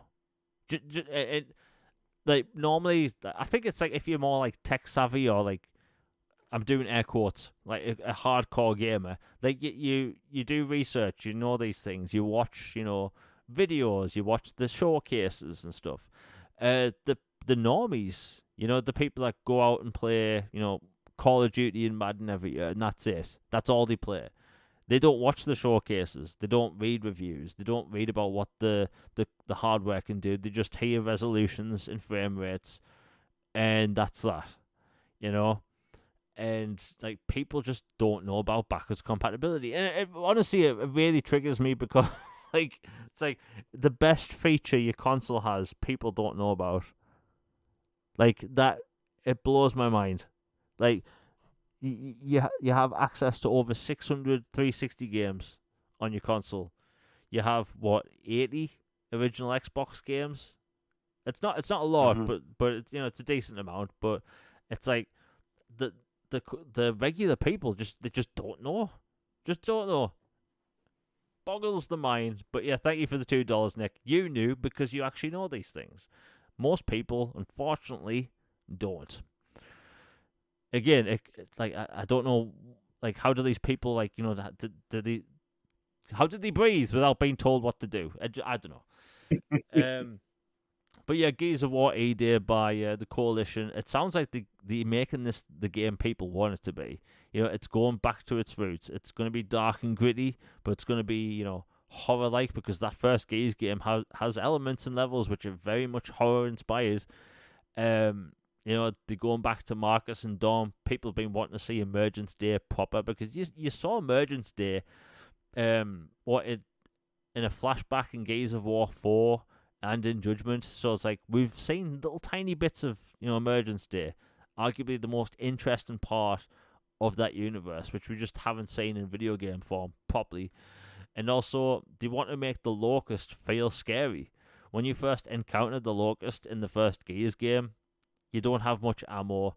You're a newbie to the game because you're just playing it for the first time.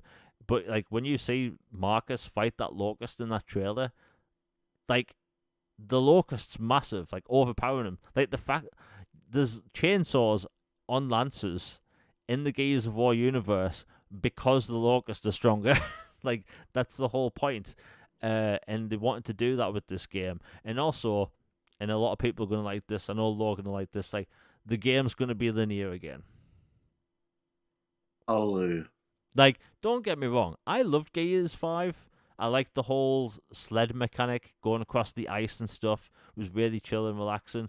But really, that sled, you rode to one area, got out, walked through like a little crack in the wall, did whatever happened in that area, and then you'd go to the next area. So it's like they had this open world section which was fun, but it was just to connect different levels. But if you remove that, you've just got another linear game. And Gears doesn't need to be open world.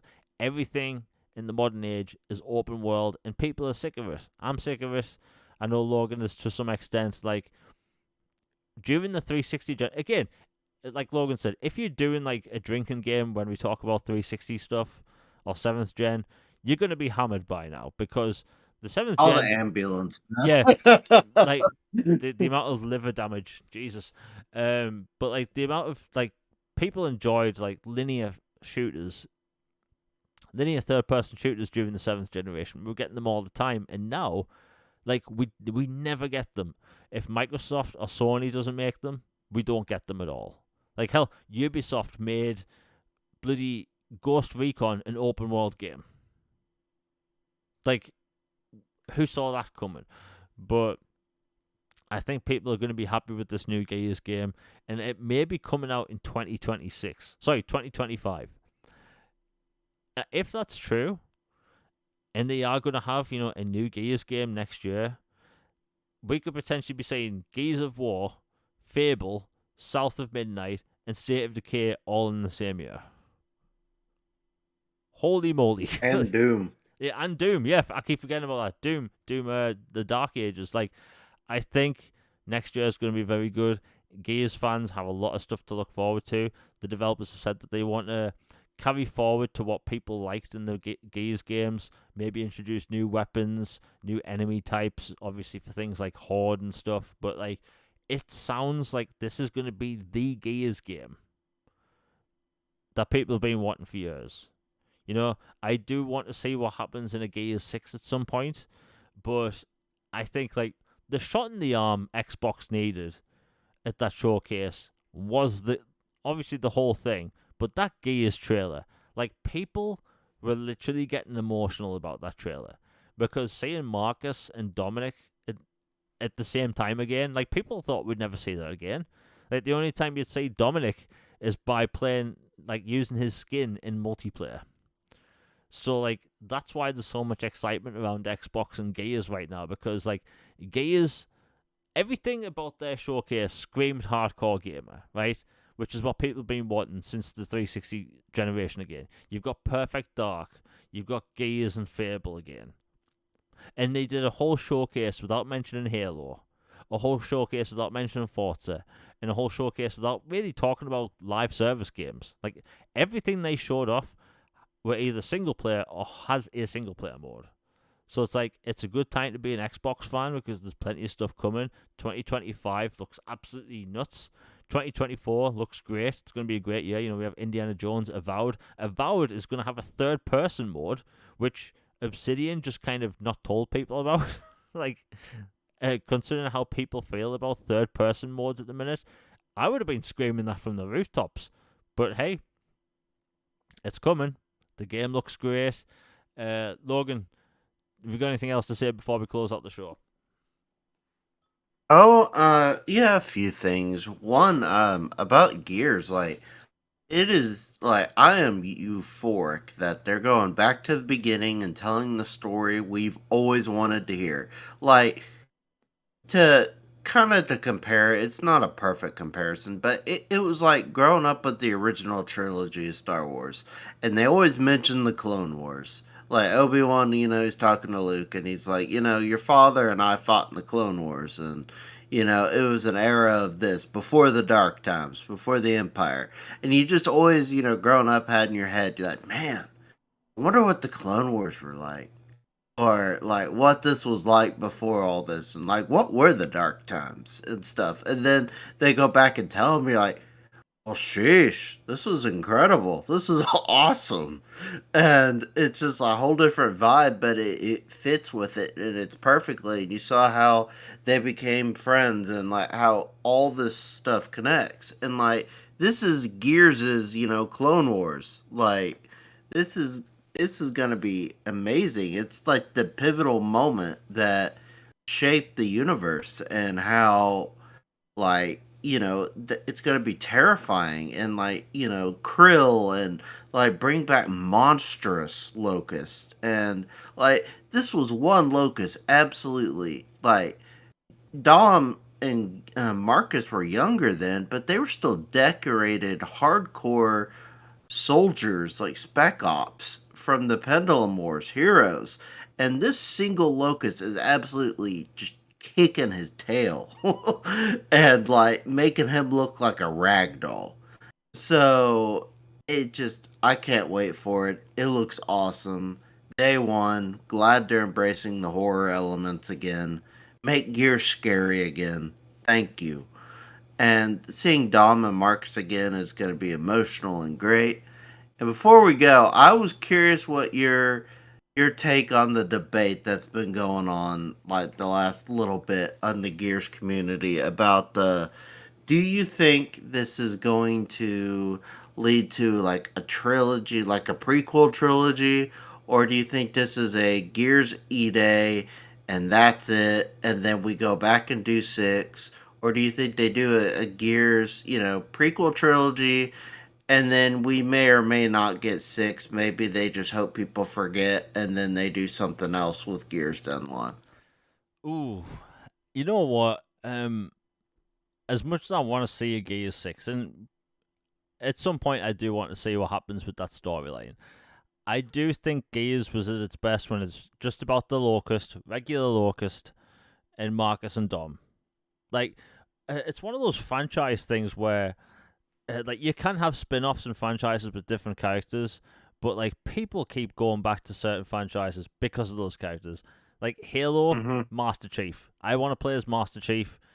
Maybe in a spin-off game I'll play as someone else. Like, nobody complained about playing as an ODST in ODST because it was a spin-off. Great game. Yeah, great game. And same with Halo Reach. So, nobody really complained. People complained about Halo 5 because you played half of the game as Locke in a mainline Halo game. The next Mass Effect game, I think it's pretty much all but confirmed that we're playing as Shepard again. But, I want to play as Shepard in a Mass Effect game. So, I think Gears, I immediately think Marcus Phoenix. I think fighting the Locust. I think, vehicle levels, linear game design, and just the tension you have with that trilogy you don't have in 4 and 5. I think 4 has some excellent missions. I think 5 has some excellent missions, but you just can't compare those two games to that trilogy. You just can't. It's like comparing the Hobbit movies to the Lord of the Rings trilogy. The Hobbit films are great, don't get me wrong, but you just don't. You just can't compare with Lord of the Rings. So honestly, I would love a prequel trilogy now that you mention it. There's plenty of years, and they have 14 years to explore basically many stories, and I'm sure the voice actors are willing to come back. But yeah, I think I would prefer a trilogy. What about you? I don't know. I'm kind of torn on it. I love the idea of a trilogy, because stories in threes just seem to work pretty well to me. A trilogy, just it feels right. But if they feel they can tell the story that needs to be told in one game, then I trust the coalition. They have a proven track record. They know Gears better than anybody. They obviously are passionate about it, and I like this new team that's in charge. And kind of like 343 had a shuffling of the deck of leadership. Rod Ferguson and some of his people departed and they went to do Diablo and stuff, and some other people stepped up at Coalition and they started to reevaluate some things and decided, we need to go back to go forward. So I don't know. On one hand, I really like the idea of a trilogy, but at the same time, I feel like it would kind of be a real punk move. If they just completely just ended it, like just cut off the story at 5 and it's just done. We're not resolving that at all. Like, and then they went on to do other Gears projects, but never came back to a story. Like, I don't like 4 and 5 as much as the original trilogy, but I enjoyed them, and I would like to see resolution of some kind. And please don't have the audacity to pull a a Rise of Skywalker and hide a key storyline in Fortnite or something and wrap it up like that. Please don't do that. But just I'd like the idea of a prequel trilogy, but I think one game would be fine. But I do think they need to at least at some point finish and make a six just to give closure because closure is important, especially with people who love characters and story, even if they aren't as good as the original trilogy. Yeah, you mentioned closure, and I just had the sort of flashback to because maybe they will do this. So like there was a TV series called Stargate Universe, and Mm-hmm. it had 2 seasons, and it had arguably the biggest cliffhanger of any TV show you could possibly think of. It was basically finding about the creation, the creator or create how the universe was created, right? Biggest cliffhanger of Mm-hmm. all time. Anyway, season 3 gets cancelled, and there was no resolution for it, and we got a comic strip 11 years later, basically talking about what happened next. So it's like, people were angry. I was angry. I never mentioned this on Twitter, but I was triggered beyond belief. Like you had this amazing sci-fi story setting up the biggest cliffhanger of all time to do nothing with it for 11 years, and you finish it with a crap comic. Maybe they'll do that with Gears. Like, hopefully not. But like you mentioned the prequel thing, that really got me thinking. Like, I'm playing Gears of War Ultimate Edition, and I'm having way more fun in this game than I did in 4 and 5. And I loved 4. Hell, I have the massive collector's edition for 4, so I clearly liked it. Um, it's just I don't see the love for those characters in the new games. Like, I never see JD get the same love as Marcus. I don't know, but it will be interesting to see what happens. Will co-op return the way it has in the past? Will Horde? Obviously they're going to do multiplayer, but it's an exciting time because Call of Duty, Halo, Gears of War, basically all their online shooters appear to be going in really good directions, which people like. So it looks like a win-win for everyone. Anyway, it's been good having everyone on today. Chat's been amazing once again. Best chat on the internet. We'll be back the same time next week for another episode of All Things Xbox Podcast. I'll be putting out a video possibly tomorrow or Thursday, depending on timing. If you like Xbox games and games that are maybe old, you maybe want to pay attention to it. It's been a video I've been making for months now. I hope people like it. So sharing it, all that stuff, it's greatly appreciated. The links for our socials are down in the description down below. The link to my last video is also in the description down below. So if you want to find out what else is coming out this month, I've got you covered. Anyway, we'll be back every Tuesday for a new episode of podcasts. Anyway, we're out, everyone. Peace.